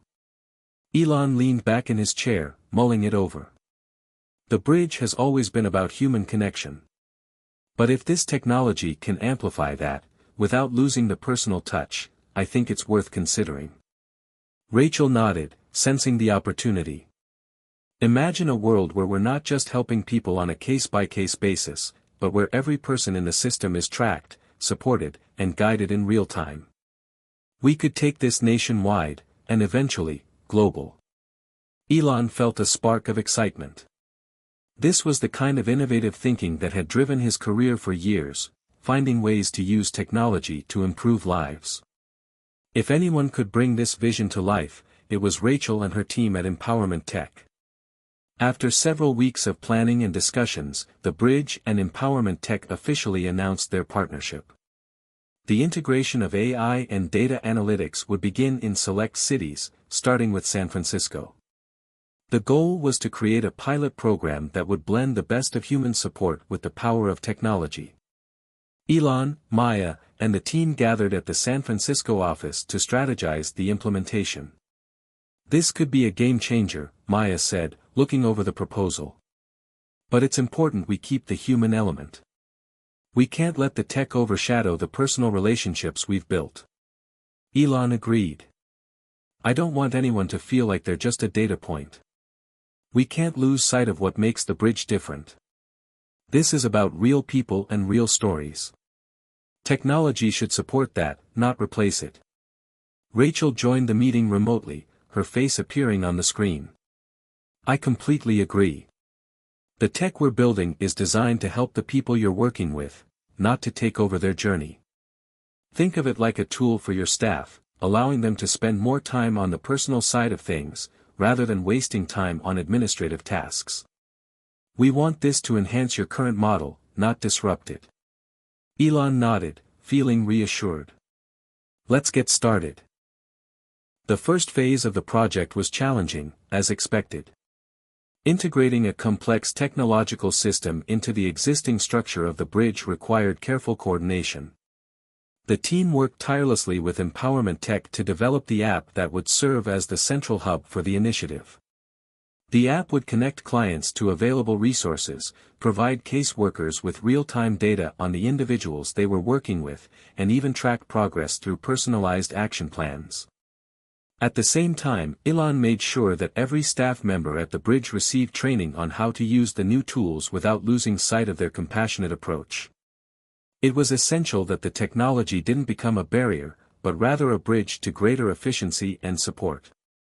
The first test came when they started rolling out the program in San Francisco. They selected a group of individuals who had already been through the bridge's services and who were willing to participate in the pilot program. As they began using the app, it quickly became clear that it was a powerful tool. Case workers were able to see data that had previously been impossible to track, like employment status, mental health progress, and housing stability, all in real time. They could intervene faster, offering additional support where it was needed most. I never thought technology could play a role in this kind of work, said Marcus, one of the case workers who had been with the bridge since the beginning. But this is making my job a lot easier. I can see where people need help, and I can connect them to services faster. Elon, watching the results, felt a surge of optimism. This is just the beginning. We've only scratched the surface of what we can do. As the program continued to gain traction, the bridge started receiving attention from other organizations and government agencies interested in replicating the model. The integration of technology was proving to be a game changer, and Elon knew this was the key to scaling the initiative. But with success came scrutiny. As the bridge's profile grew, so did the number of critics. Some argued that the reliance on technology would distance the bridge from its core mission. Others worried that it could lead to an over-reliance on automation, leaving people feeling more isolated than ever. Elon wasn't blind to these concerns. The success of the technology was not a replacement for the human connections that had made the bridge successful, it was simply a tool that could enhance those connections. This is about balance, Elon told Maya one evening after a particularly tough round of media interviews. We need to make sure the tech doesn't overshadow the heart of what we're doing. People are more than just data points, they're human beings. Maya nodded. You've always known that. And that's what makes this work. The tech is only a part of it. But your vision has always been about people. The success of the San Francisco pilot led to more cities adopting the bridge's tech-driven model. It wasn't long before Rachel's team helped set up similar initiatives in New York, Los Angeles, and Chicago. The ripple effect was evident. People across the country were beginning to see the power of combining human connection with advanced technology to fight homelessness. As more cities joined the effort, Elon realized that the partnership with Rachel and Empowerment Tech was exactly the kind of innovation the bridge needed to evolve. It wasn't about relying solely on technology, it was about using it as a tool to reach more people, faster, and with more efficiency. But even with this new wave of progress, Elon knew the journey was far from over. The system wasn't perfect yet, and there were still countless people out there who needed help. But with each success, each new city they touched, Elon and his team were getting closer to the ultimate goal, a world where homelessness was not only addressed, but eradicated. And with that, they kept moving forward, knowing that the future was full of promise. As the tech-driven model of the bridge expanded across the country, Elon and his team found themselves on the brink of something monumental. But with success came increased scrutiny and pressure that began to affect not only their public image but also the dynamics within the team. The stakes were higher now than ever before, and not everyone was on the same page. One of the first signs that things were changing came in the form of an unexpected email that Elon received late one night. It was from a well-known journalist, Alex Richards, who had spent years covering issues of homelessness. Richards had always been critical of large tech companies and their role in social issues. The email was blunt, pointing out flaws in the bridge's model, particularly the integration of technology. I appreciate what you're trying to do, Elon, the email began. But I can't ignore the fact that tech companies like yours have a history of treating people as nothing more than data points. Homelessness is a complex, multifaceted issue that technology alone can't solve. The bridge may be making strides, but you risk turning human lives into statistics for the sake of efficiency. Elon leaned back in his chair, reading the email over and over again. Richard's words stung. While the success of the bridge was undeniable, he knew that critics had always been ready to tear down any project that involved innovation, especially when it intersected with something as emotional and personal as homelessness. Maya walked into his office, sensing the tension in the air. "Who's got you riled up?" she asked gently, glancing at the screen.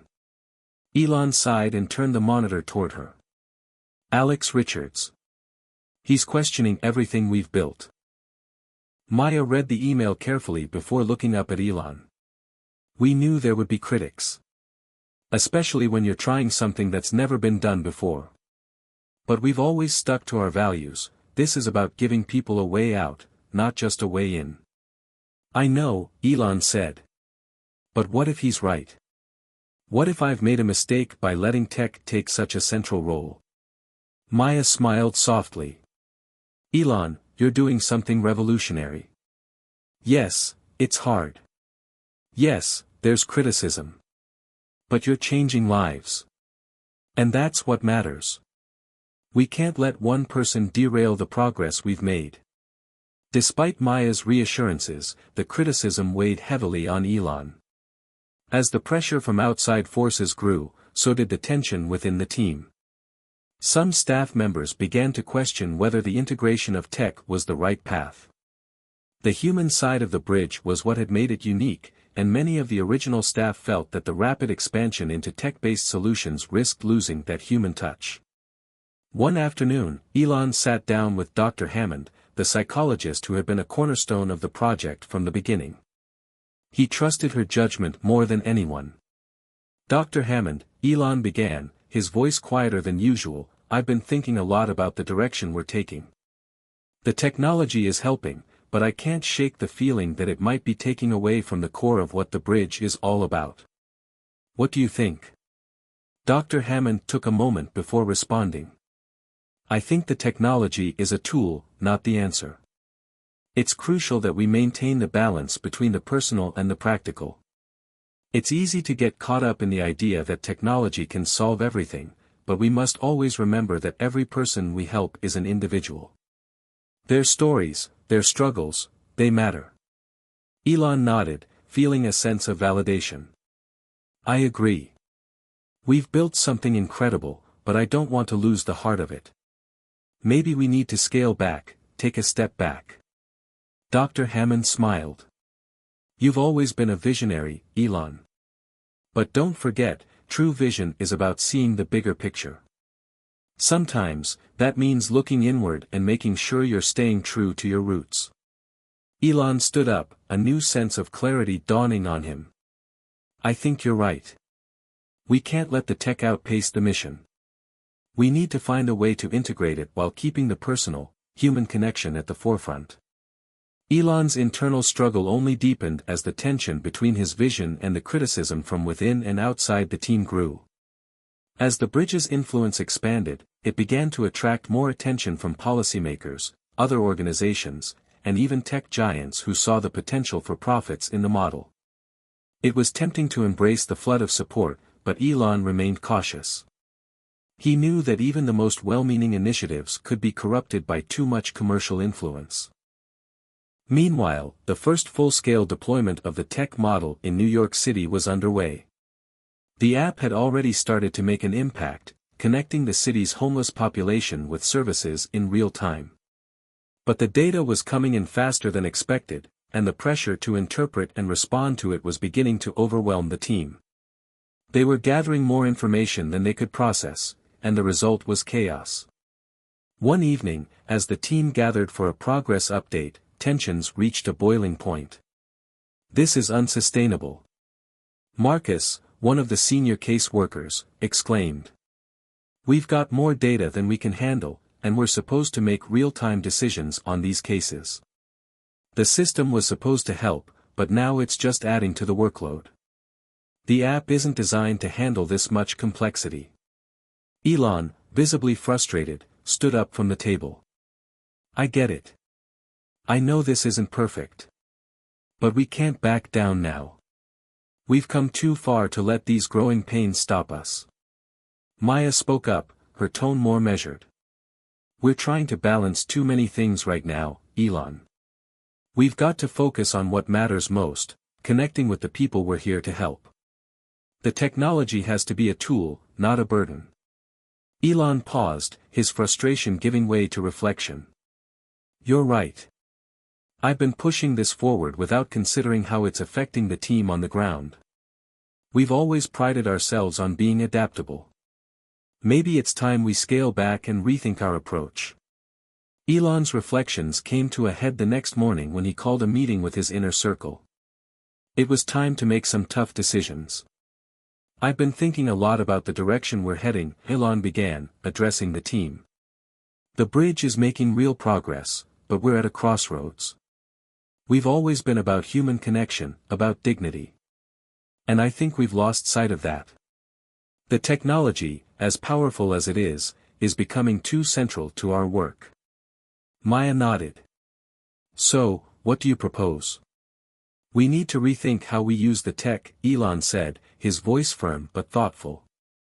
We can't let it replace the personal connections we've built. We need to refocus on the heart of the bridge, one person at a time. Let's scale back the tech integration and focus on refining our human support systems.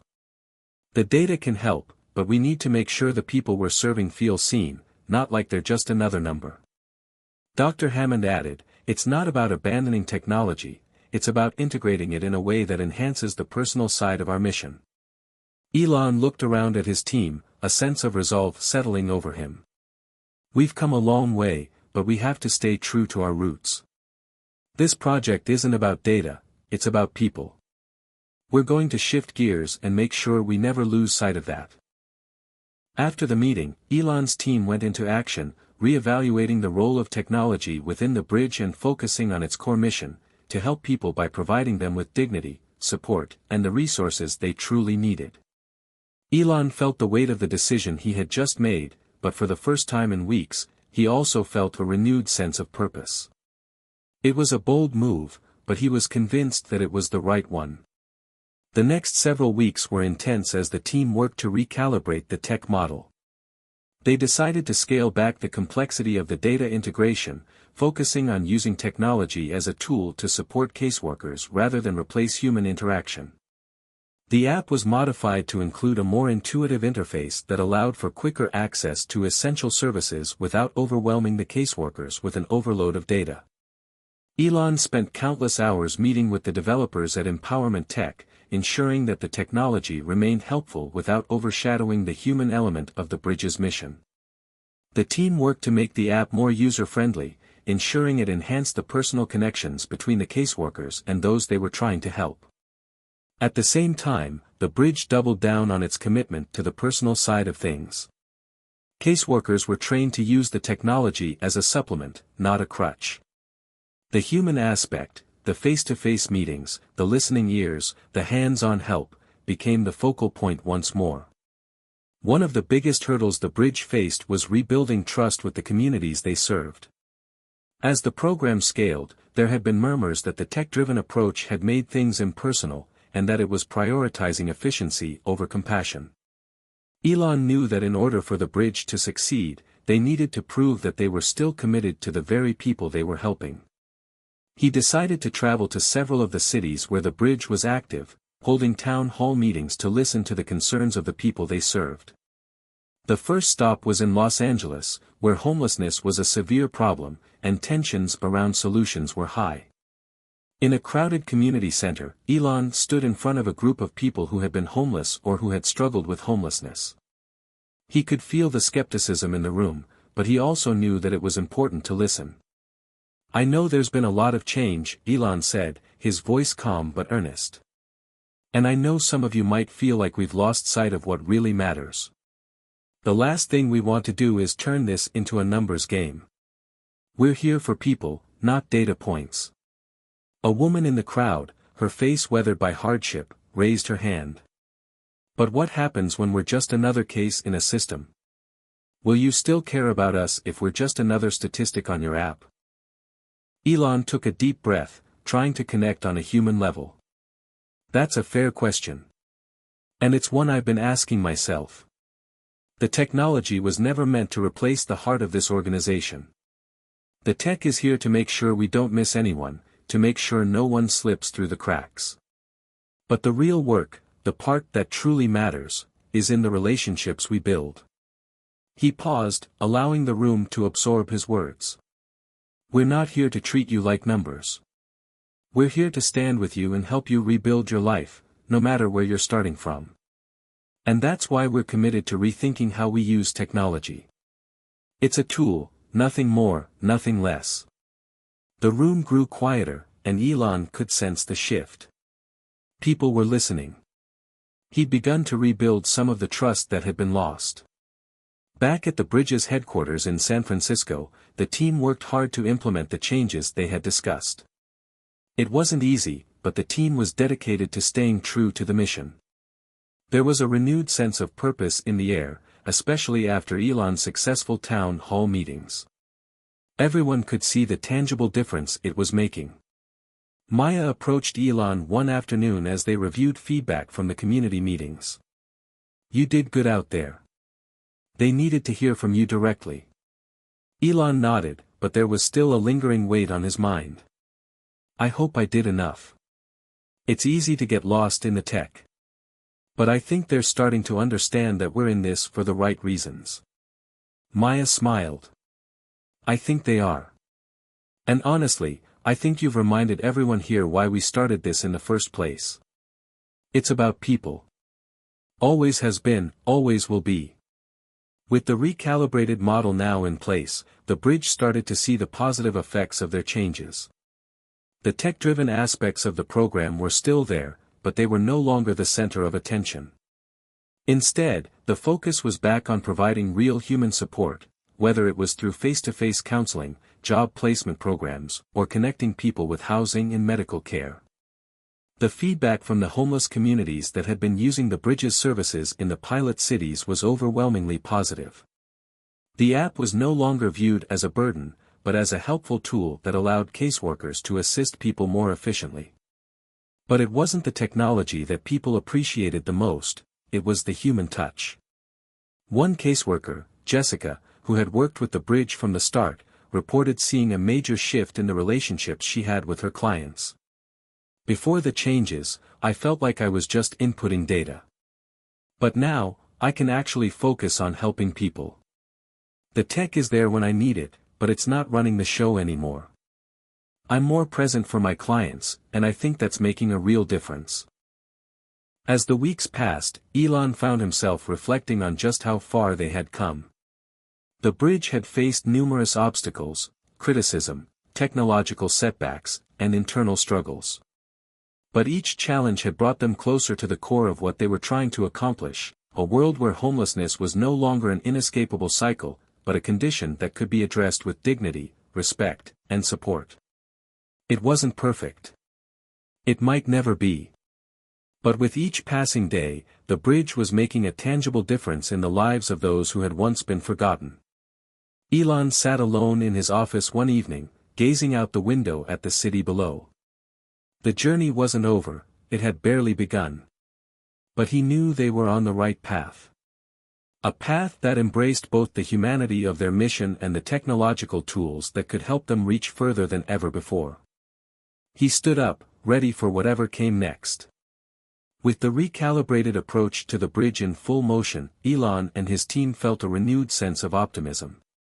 Yet, despite their best efforts, the obstacles continued to mount. The once clear path now had more hurdles than ever, and they found themselves at a critical juncture where tough decisions loomed ahead.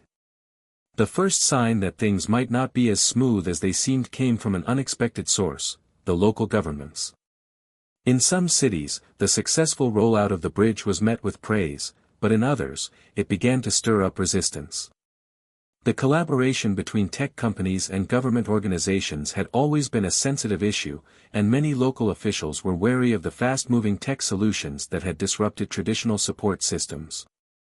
In New York City, where the bridge had been operating for several months, Mayor James Whitaker called Elon for a private meeting. Elon had always respected Whitaker's pragmatic approach to governance, but this call felt different, urgent, even. Sitting across from the mayor in his downtown office, Elon could sense the tension in the air. "Elon, I'm not sure how to put this, but we've been getting a lot of complaints from the city's homeless services about the impact your program is having," Whitaker began, leaning forward. "It's not that we don't see the value in what you're doing. The data is helpful. The app is improving the reach of services. But some of our local shelters are feeling undermined. They say the bridge is bypassing established systems, and they're worried about job losses, redundancy, and more bureaucratic hurdles." Elon leaned back, absorbing the weight of the mayor's words. "I understand their concerns, but our aim has always been to complement, not replace. We want to empower local organizations, not undermine them. That's been the core of our mission from the beginning."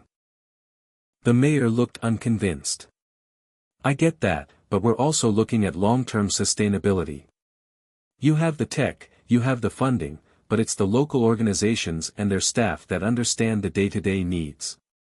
We can't afford to lose them, Elon." Elon nodded slowly, understanding the stakes. The bridge was intended to work in tandem with local services, but it was clear that the tech-driven model was forcing a shift in how things were traditionally done. "I'll do whatever it takes to make sure we don't disrupt local systems," Elon said after a long pause. "Let's work together to refine this so it's truly beneficial for everyone." Despite outward calm, Elon couldn't ignore the growing friction between the bridge's goals and the realities of integrating it into a complex social structure. The team's unity was beginning to crack under the pressure of competing priorities. While Elon had always been known for his risk-taking attitude, the compromises he was now forced to make were not part of the vision he had set out to achieve. Maya, who had become Elon's most trusted ally, recognized the growing strain. She had seen the way Elon's usual confidence was being chipped away. They had been through many challenges together, but this one felt different. The weight of balancing technological advancement with social responsibility was starting to take its toll.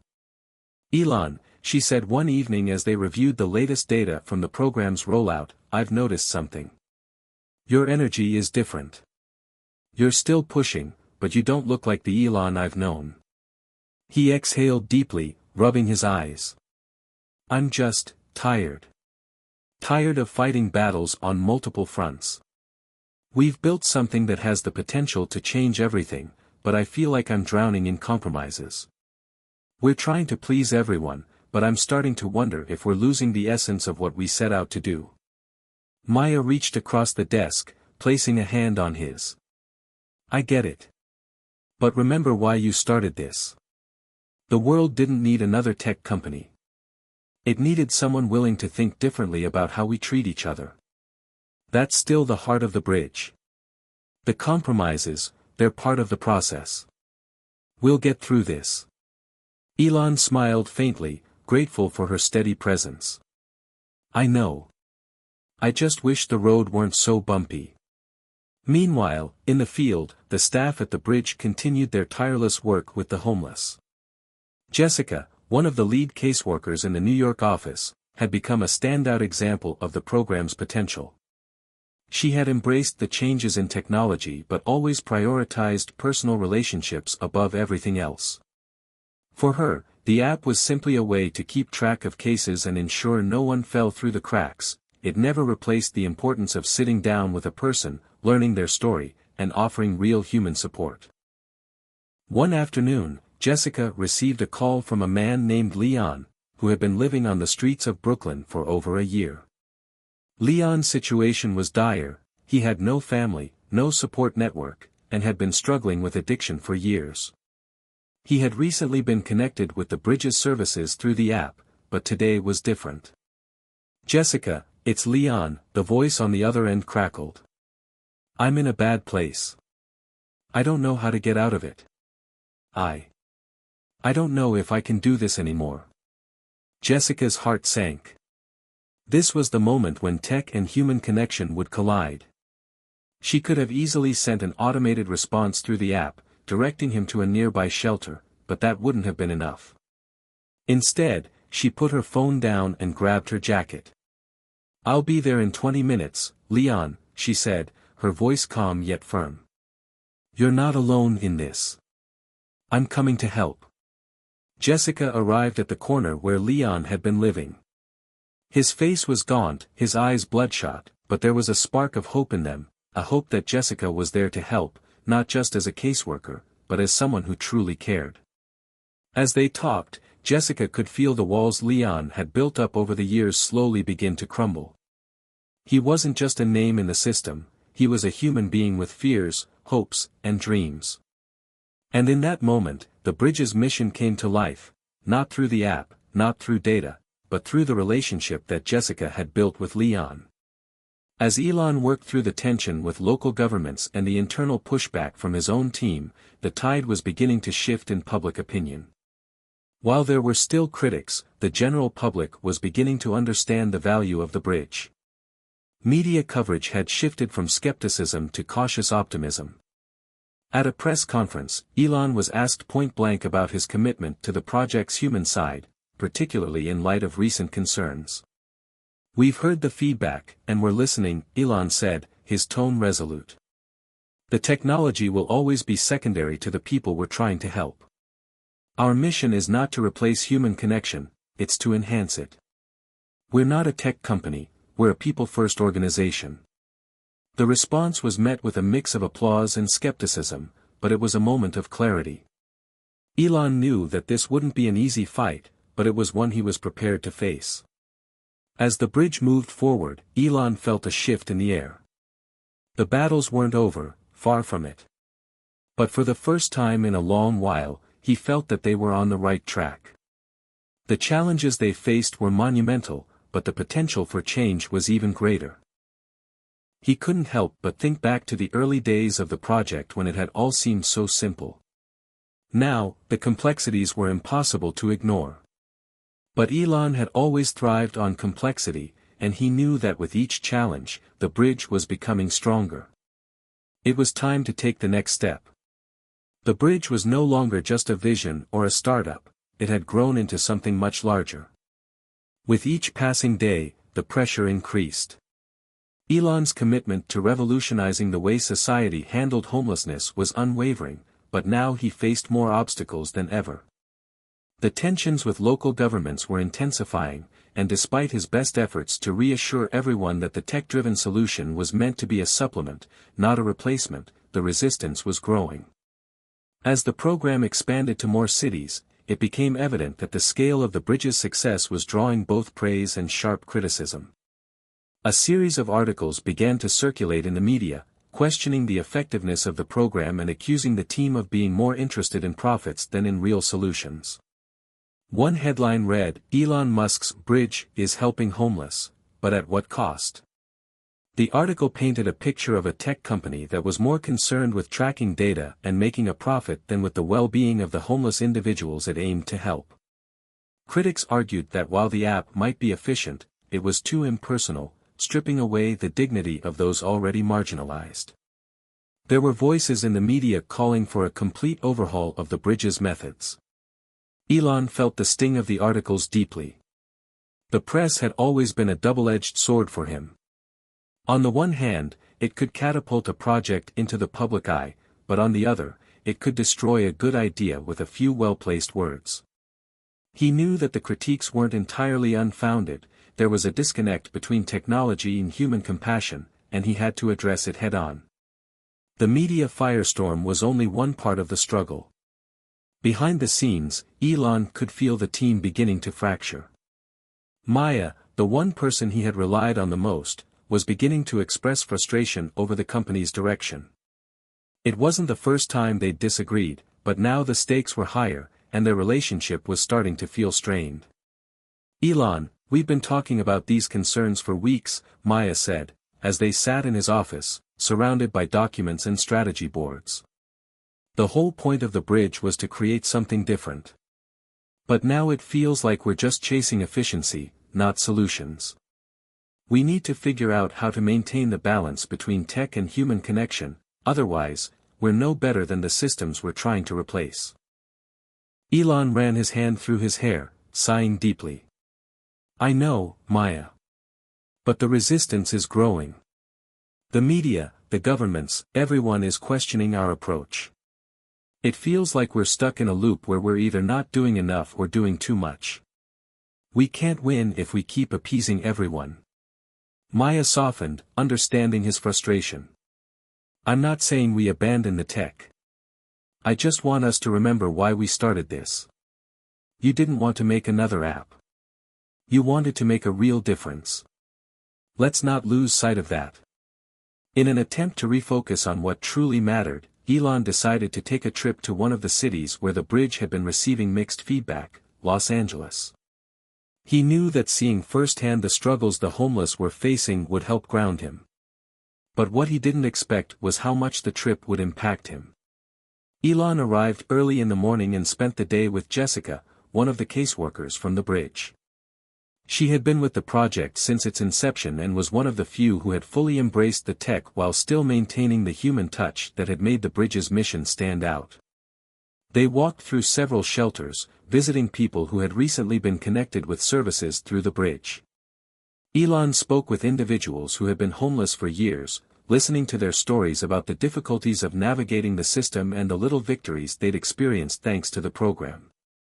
One woman, Janice, told Elon about the night she had been offered a spot in a shelter. "I've been in and out of shelters my whole life," Janice said, her voice shaky. "But when I signed up through the bridge, it wasn't just a call or an email saying there was space. Someone actually came to me, checked in, and talked to me like I was a person, not a number." Elon could feel the weight of her words, and for the first time in weeks, the anxiety he'd been carrying began to lighten. He had been so focused on scaling the technology and improving efficiencies that he had forgotten the most important aspect of the bridge, the relationships. That night, Elon sat alone in his hotel room, reflecting on the day's conversations. He had been so wrapped up in the idea of making the bridge work that he had lost sight of the very thing that made it work: empathy, understanding, and human connection. He realized the flaw was not in the technology itself, but in how it had been applied. The tech had become the centerpiece, rather than a tool to support the people who needed it most. It was time to make another shift, one that refocused the mission without abandoning the tools that had the potential to help. The following morning, Elon called a meeting with Maya, Jessica, and the leadership team. He had spent the night thinking about how to move forward, and he knew what needed to be done. "We've gotten so caught up in trying to scale that we've forgotten the core of what we're doing here," Elon began, addressing the team. "The technology we've developed has potential, but it's not the answer to everything. The answer is in the people, our caseworkers, the individuals we serve, and the communities we're trying to support. The tech is a tool, not the solution." Maya, who had been quiet until now, nodded in agreement. "So, what's the next step?" Elon stood up, pacing the room. "We're going to refocus. We'll keep the technology in place, but we're going to move away from the idea that it's the centerpiece. We'll prioritize human relationships. We'll build better training for our caseworkers, so they're not just relying on an app, they're listening, engaging, and connecting with the people they're helping." Jessica smiled, her eyes brightening. "I think that's the right move. The tech shouldn't replace empathy, it should enhance it." Elon smiled, feeling the weight lift off his shoulders. For the first time in a long while, he felt like they were heading in the right direction. As the days passed, the team at the bridge went to work implementing the new approach. The technology was still an essential part of the program, but it would no longer drive the mission. Instead, the focus would be on empowering the caseworkers, helping them form stronger connections with their clients, and ensuring that technology was a supportive element, not a substitute for human connection. The first signs of success came quickly. Feedback from both caseworkers and clients showed that the new approach was resonating with people.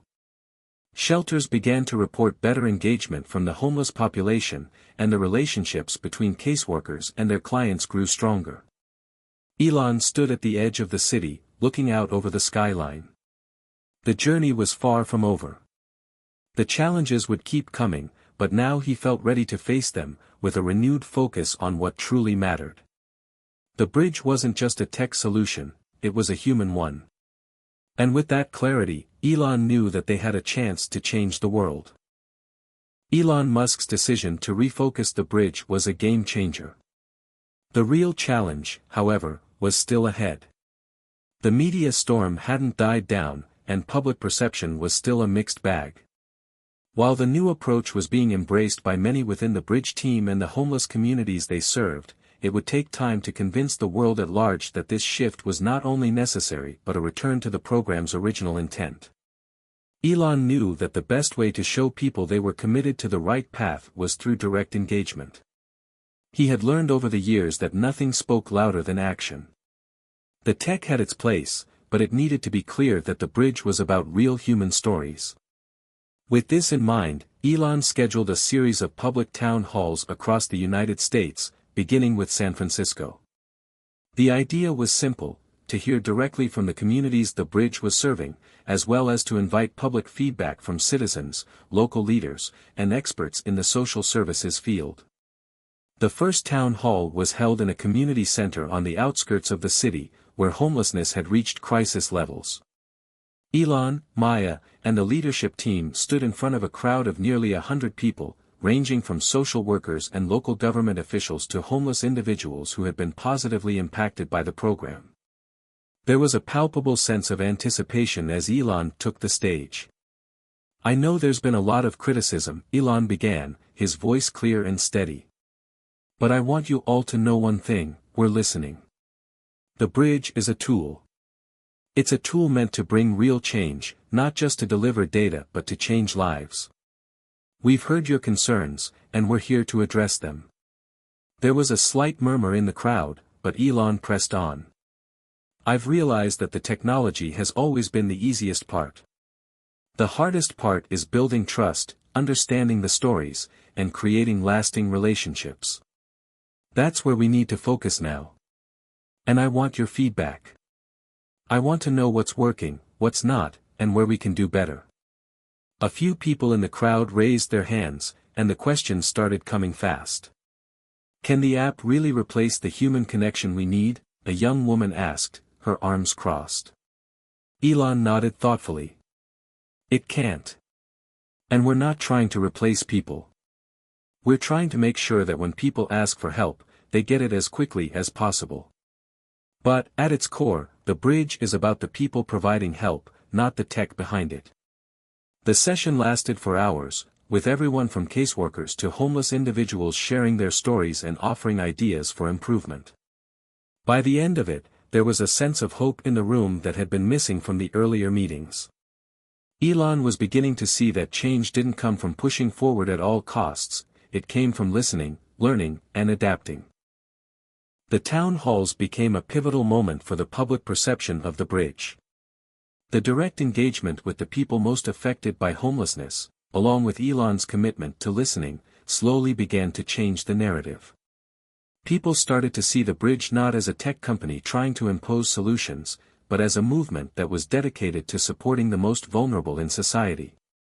Media outlets that had previously criticized Elon for being out of touch began to shift their tone. One prominent writer, who had been a vocal opponent of the bridge, published an article titled, "Elon Musk is finally listening, and it might just be the start of real change." In the article, she acknowledged that while the bridge had its flaws, the company's willingness to change its approach made it clear that they were truly committed to finding a solution.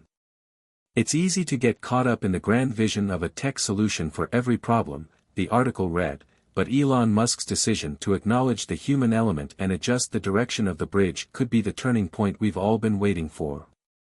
Will it work? Only time will tell. But for the first time, we can see that Musk might just have the right idea. This piece, and others like it, helped shift the momentum. The combination of transparency, humility, and a true focus on people began to turn the tide. While public opinion was beginning to improve, there were still significant pockets of resistance. Some local governments, especially in cities with entrenched bureaucracies, were hesitant to allow the bridge to function without more oversight. Elon and Maya found themselves in yet another round of tense meetings with politicians, this time in Chicago. Mayor Harold Daniels had been outspoken about the project, but Elon had a feeling that their meeting might be a turning point. "We've heard a lot about what you're doing, Elon," Mayor Daniels began, sitting behind his desk in his office. "But I'm not convinced that a tech company is the best entity to handle homelessness in a city like ours. We've got decades of systems and programs that we've built here, and I don't think you can just swoop in with a quick fix." Elon took a deep breath. "I'm not here to replace your systems, Mayor. I'm here to enhance them. We're offering you a tool to help improve the efficiency and reach of what you already do. The bridge is not a solution by itself, it's a way to make sure you're not missing anyone who needs help." Daniels raised an eyebrow. "And how exactly do you plan to work with our organizations without disrupting their work? You've got to understand, we've got lives at stake here. We can't afford any more mistakes." Elon's voice was steady. "We're not here to disrupt, Mayor. We want to partner with local organizations to ensure they get the resources they need. This is about collaboration, not competition." The conversation went on for hours, but by the end, Daniels seemed to soften. He didn't fully embrace the idea, but he agreed to pilot the bridge in a few districts as a test, with the understanding that it would be heavily monitored. With the success of the town halls, the media shift, and the first signs of buy-in from resistant cities, Elon could feel that the bridge was finally on the right track. But there was still much work to be done. In the meantime, Jessica, the caseworker in New York, continued her work on the ground. She was now mentoring a group of new caseworkers who had joined the bridge, teaching them not just the tech but the heart of the program. She was a living example of how technology could enhance human connection without taking its place. One afternoon, as Jessica sat with a new client, she felt a sense of calm she hadn't felt in months. The young man across from her had come into the system a week ago, and today, he seemed ready to take his first step toward rebuilding his life. "I'm just scared, Jessica," he admitted, his voice shaky. "I've been on the streets for so long. I don't know where to start." Jessica smiled gently. "It's okay to be scared. But we're going to take it one step at a time. You don't have to do it alone." It was moments like this, Jessica knew, that made all the difference. And it was moments like this that kept the bridge moving forward. Elon, Maya, and the rest of the team knew that the battle was far from over. But as they looked out at the progress they had made and the lives they had touched, there was a sense of renewed purpose. The journey was long, but they were no longer alone on it. The world was beginning to see the value of what they were doing, and the work was just beginning. They still had a long way to go. But Elon believed, with everything in him, that they were on the right path. And sometimes, that's all it takes, the belief that the next step will lead to something greater. As the ripple effect of the bridge's reorientation spread, Elon Musk felt a sense of cautious optimism. The town halls had been a success, the media's tone had softened, and several cities were beginning to embrace the new approach. But Elon knew that success was never permanent. The larger the operation, the more likely something unexpected would arise. In the world of social reform, where so many variables existed, it wasn't just the tech that could cause disruption, it was human nature. It didn't take long for the next major complication to arise. It came from an entirely unexpected direction. One of the bridge's long-term partners, a non-profit organization responsible for housing placement, was accused of mishandling funds. The investigation was swift, and the news broke within hours. The scandal was sensational, and its timing couldn't have been worse. The media, which had only just begun to turn in their favor, seized on the opportunity to cast a shadow over the bridge's success. The headlines read, "Nonprofit partner of Elon Musk's homeless initiative faces fraud investigation," and "Is the bridge falling apart?" Elon's heart sank as he read the reports, his mind racing. The bridge had built its credibility by surrounding itself with trusted partners. Now, one of those partners was under fire, and the damage was already done. The implications were wide-reaching.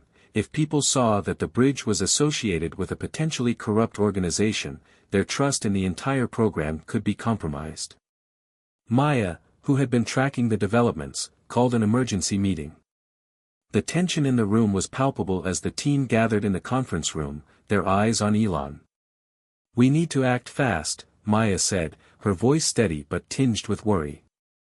"If we don't distance ourselves from this nonprofit, the fallout will be catastrophic. Our image could be ruined before we even have the chance to recover." Elon took a deep breath, letting the weight of the situation settle on him. "What's the first step?" "I want a statement ready immediately. We're not going to let this define us." Maya nodded. "We've already got a draft. But the bigger issue is how to handle the people who are directly impacted. We've got clients relying on this partnership for housing placement. We can't just walk away without a plan for them." Elon nodded grimly. "We'll make it right. Whatever it takes." The team worked around the clock, putting together a comprehensive response to the crisis. Elon decided to personally address the public, knowing that his involvement would provide a level of credibility that an anonymous statement could not. The announcement was clear: the bridge was severing ties with the nonprofit immediately. However, they would not leave the individuals affected without support. Elon promised that the bridge would take full responsibility for housing placements, working directly with new, vetted partners to ensure no one would fall through the cracks.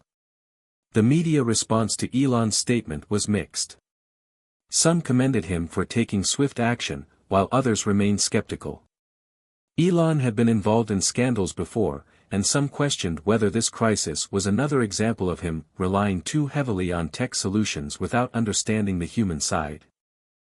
Even within the organization, there was anxiety. Would the new commitment be enough to restore faith in the bridge? Could they recover from this setback without losing the momentum they had gained? While the media swirled with speculation, Elon turned his attention to the operations team. The immediate priority was making sure every client whose placement had been jeopardized by the scandal was given an alternative. Elon and Maya personally met with housing coordinators and local shelters to hammer out new agreements. They worked tirelessly to ensure the continuity of the services, often putting in 12-hour days to keep the program running smoothly. One afternoon, as Elon sat at his desk, sorting through emails, he received a message from Jessica in New York. "Hey Elon, we've hit a snag. One of the people we've been working with for months just got placed in a new facility, and it's not good. The place is overcrowded, underfunded, and, frankly, not what we promised them. Can we talk?" Elon felt a knot form in his stomach. He knew that for every smooth transition they made, there would be complications. But this wasn't just a technical issue. It was about the people who trusted them, the people who believed in the bridge's vision. Within hours, Elon was on the phone with Jessica, walking her through possible solutions. "We'll get them moved immediately," Elon promised. "I'm working on connecting with new housing partners in the area, ones that actually understand what our clients need." Jessica appreciated the quick response, but she still felt the weight of the situation. "Elon, we can't afford more of these slip-ups. They're losing trust in us. I know we're working hard, but it feels like every step forward is followed by 2 steps back." Elon understood. "I hear you. And you're right. This is on me. We'll fix it, and we'll do it right. We're not letting anyone fall through the cracks." As the crisis unfolded, it became clear to Elon that the integrity of the bridge was at stake. This wasn't just about putting out fires, it was about proving to the public, and more importantly, to the people they served, that they were committed to the mission. But the pressure was mounting. Everywhere Elon went, there were reminders of the challenges that lay ahead. The media had turned its spotlight on the scandal, and even supporters were starting to ask hard questions. Could the bridge survive without falling into the same pitfalls that had doomed so many other tech-driven social programs? The team doubled down, working tirelessly to regain the trust of local governments and community organizations. They implemented even stricter vetting procedures for future partners, ensuring that each one aligned with the bridge's core values: humanity, dignity, and compassion. Elon personally took over some of the interviews with potential housing partners. He spoke to them not just about logistics or numbers, but about the people they were serving. "We are not here to replace the system," he told one housing director. "We're here to improve it. To make sure that no one gets left behind. If that's not your mission, then we can't work together." Despite the setbacks, there was a sense of determination in the air. Elon knew they were in a fragile position, but he also knew that the bridge had something invaluable: people who were dedicated to seeing the program succeed, no matter the cost. In the weeks that followed, the tide slowly began to turn. New housing partners came on board, and the media started to shift away from the scandal and focus more on the positive results. It wasn't a perfect recovery, but it was enough to reassure the public that the bridge was still moving forward. The critical lesson was clear: nothing in this mission was guaranteed. Success was never going to be easy, and the road would always be filled with obstacles. But for Elon and the team, it was about resilience. They had started this journey with a clear vision, and despite everything, they weren't going to give up on it now. The bridge was more than just a program, it was a movement. And in times of crisis, movements were tested. But they were also strengthened. And that was something Elon knew well. The dust from the scandal had settled, but it left behind a bittersweet residue. The bridge had survived its first major test, and although the road to recovery was long, there was a renewed sense of purpose among the team. Elon Musk, Maya, Jessica, and the rest of the leadership understood that the true measure of success wasn't just in their ability to recover but in their commitment to those they served, the homeless individuals who relied on their support, the caseworkers who believed in the mission, and the cities that were beginning to see the bridge as a valuable ally. In the wake of the scandal, one key aspect became crystal clear: the bridge wasn't going to win back public trust through headlines or slick campaigns. It was going to win back trust by continuing to serve its most vulnerable population, by showing, through action, that their commitment to human connection was genuine and unwavering. Elon had been vocal in the past about his belief in technological solutions, but he had also begun to understand that technology alone wasn't enough. It was the people who truly made a difference. As he looked around the office, watching his team pour their hearts into rebuilding, he realized that the journey was about more than technology. It was about human connection. And as the team worked tirelessly to heal the damage from the scandal, it became evident that this connection, the very core of the bridge, was exactly what would get them through this tough time. For Jessica in New York, the crisis had become a personal turning point.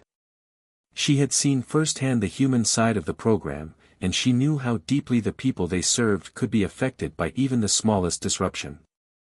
It wasn't just about getting someone off the streets, it was about restoring their sense of dignity, about showing them they mattered. In her office one evening, Jessica received a call from one of the clients she had been working with, Derek, who had just secured a spot in a new shelter. He had been living on the streets for several years, and his trust in the system had been broken many times before. The fact that he was willing to trust the bridge again after all the turmoil was a powerful testament to the program's ability to persevere. "Jessica, I just wanted to thank you again," Derek's voice came through the phone, his tone filled with emotion. "I never thought I'd get another chance, but here I am. I got a roof over my head, and for the first time in a long time, I feel like I've got a shot at getting my life back." Jessica smiled, though she could hear the weariness in Derek's voice. "You're doing great, Derek. Just take it one step at a time. You're not alone in this." That conversation lingered with her long after she hung up. It was moments like this, when she saw the real-life impact of their work, that reminded her why she did this job in the first place. It wasn't about the headlines or the recognition. It was about changing lives, one person at a time. Elon had always believed in the power of collaboration, but after the scandal, it became even more clear that they couldn't do this alone. The bridge was not just a program, it was a movement, a collective effort to address homelessness in a new way. And that movement needed the support of others. As part of the recovery effort, Elon reached out to several influential nonprofit organizations, social workers, and local government leaders to form a coalition. This new collaborative effort was designed to address the issue of homelessness not from a top-down perspective, but through a unified approach that combined the resources and expertise of everyone involved. "We've learned a lot from this experience," Elon said during a press conference announcing the new coalition. "It's not just about tech. It's about people. It's about understanding the complexity of the problem and working together, across sectors, across industries, to find solutions." This new approach was met with enthusiasm from many, including local officials who had been skeptical of the bridge's methods. They saw this as a turning point, an opportunity to join forces and make a real impact. Slowly but surely, the negative press that had plagued the bridge began to shift. As more cities came on board and the program's outreach efforts expanded, stories started emerging about the success stories that had resulted from their collaboration. One such story came from Los Angeles, where the bridge had partnered with local shelters to implement a new case management system.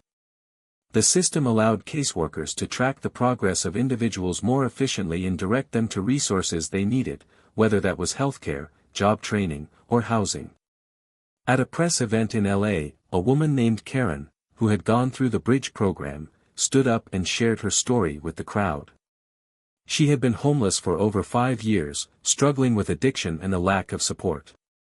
When she was introduced to the Bridges program, she was skeptical, but she quickly found that the combination of personalized case management and immediate access to resources made a real difference.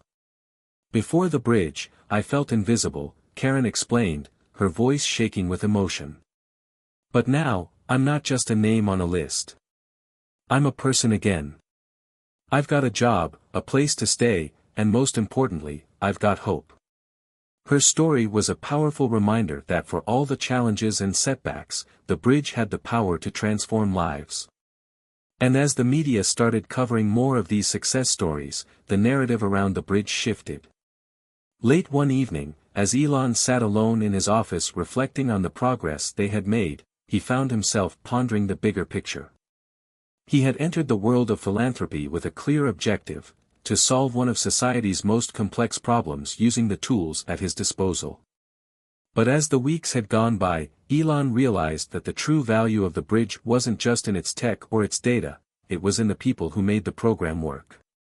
It was in Maya's tireless leadership, in Jessica's dedication to her clients, and in the countless caseworkers and volunteers who gave everything to the mission. It was in the people like Karen, Derek, and so many others whose stories had been changed by the program. I'm not in this for the headlines, Elon muttered to himself, the weight of the journey settling in. I'm in this to make a real difference. To prove that we can do better, together. He knew there was still so much work to be done. The journey was far from over, but with every step forward, he felt more certain than ever that the bridge was on the right path. As Elon Musk looked out over the bustling city from the balcony of his office, a sense of accomplishment began to settle over him. The bridge, a project he had once imagined as a technological solution to homelessness, had transformed into something much larger than he had ever anticipated. It wasn't just about connecting the dots with data, it was about human connections, community collaboration, and a steadfast commitment to rebuilding lives, one person at a time. The journey had been fraught with setbacks, struggles, and moments of doubt, but it had also been marked by breakthroughs, resilience, and a deeper understanding of what it truly meant to make a difference. Now, standing at the precipice of the next phase, Elon could see the impact they had made, not just in the lives of those they had helped directly, but also in the broader conversation surrounding homelessness. It had taken nearly a year to recover from the nonprofit scandal, but in the end, the experience had proven invaluable. The bridge was stronger because of it. Every misstep, every controversy, had forced the organization to reevaluate its approach and refine its focus. In doing so, it had built a reputation for resilience and unwavering dedication to those who had been overlooked for far too long. In the weeks following the formation of the new coalition, the bridge had become a case study in crisis management. The way the organization had responded to the scandal, by being transparent, acting swiftly, and, most importantly, showing compassion for those affected, had earned it the trust of not only the media but also local governments, advocacy groups, and other key stakeholders. The media that had once lambasted the initiative was now highlighting success stories. Reporters were turning up at shelters and housing placements, interviewing the people whose lives had been irrevocably changed. Derek, Karen, and countless others were sharing their stories, offering a new narrative to counter the negativity that had once surrounded the project. Elon felt a deep sense of pride as he watched these stories unfold, each one a testament to the transformative power of the bridge's model. It wasn't just a place where people were given temporary shelter, it was a community where individuals were empowered to rebuild their lives with dignity. With the recovery well underway, Elon and his team turned their attention to expansion. Cities across the country were now looking at the bridge as a model for how to address homelessness.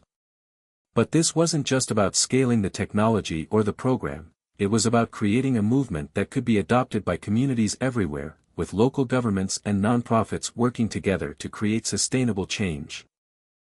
Elon had always believed in the power of data and technology to solve problems, but through his journey with the bridge, he'd learned that there was no one-size-fits-all solution. Each city, each community, had its own unique challenges. The key to success wasn't just in creating a blueprint, it was in listening to the needs of the people on the ground and working collaboratively to find the right solutions. In cities like Detroit, Chicago, and Miami, local governments were beginning to see the benefits of the bridge's approach. With Elon's team providing resources, expertise, and guidance, they were implementing systems that integrated tech and human resources to connect the homeless with critical services like healthcare, job placement, and long-term housing. The results were promising. In Detroit, the number of people living on the streets had decreased by 30% in just 6 months, thanks to the collaboration between the bridge, local shelters, and the city's Department of Homeless Services. In Chicago, a new partnership had led to the opening of several new transitional housing units, providing a safe space for those in need as they worked toward self-sufficiency. Elon knew that these early successes were just the beginning. The real challenge would be ensuring that these programs remained sustainable over time. He was determined to make sure the bridge didn't just help people in the short term, it had to create lasting change. As the months passed, the bridge's influence continued to grow. It wasn't just about the success of the program, it was about the conversations it was sparking around the country. People were talking about homelessness in ways they hadn't before. It was no longer just a problem for cities to deal with, it was a societal issue that needed a collective solution. Elon had been invited to speak at numerous conferences and forums, not as a tech mogul, but as an advocate for change. He spoke passionately about the importance of addressing homelessness in a holistic way, through a combination of technology, human compassion, and community collaboration. Homelessness is not a problem that can be solved with a single solution, Elon told a crowd of policymakers and social advocates at a major summit in Washington, D.C., it's about understanding that people are more than just statistics. They are individuals with stories, dreams, and a need for connection. When we focus on that, when we treat them with the dignity they deserve, we unlock the potential for real change. His words resonated with the audience, and they began to take action. More cities reached out to the bridge for assistance, and more partnerships were formed. But beyond the partnerships, beyond the new initiatives, Elon realized that the most important thing was the legacy they were building. A year after the initial crisis, Elon stood once again on the balcony of his office, but this time, his perspective had shifted. He wasn't just looking at the success of the bridge in terms of numbers and data, he was looking at it through the lens of the countless lives that had been impacted. The bridge had become more than just an initiative, it had become a movement that had forever changed the way people thought about homelessness. It had brought together tech innovators, social workers, government officials, and, most importantly, the homeless community in a shared effort to find solutions. And that, Elon realized, was the true measure of success. It wasn't about headlines or accolades. It wasn't about scaling to every city in the world. It was about the human connections that had been forged along the way, the lives that had been restored, and the hope that had been reignited in people who had once been forgotten. As he reflected on the journey, Elon knew that the bridge was just the beginning. There were still so many challenges ahead, so many problems to solve, but he was more confident than ever that, together, they could make a lasting difference. The bridge had become a symbol of hope. And that hope, Elon believed, was the greatest legacy of all. Hit subscribe and leave a comment with where you're watching from. This story might just spark a new beginning. What's one thing that always pushes you forward, even when things get tough?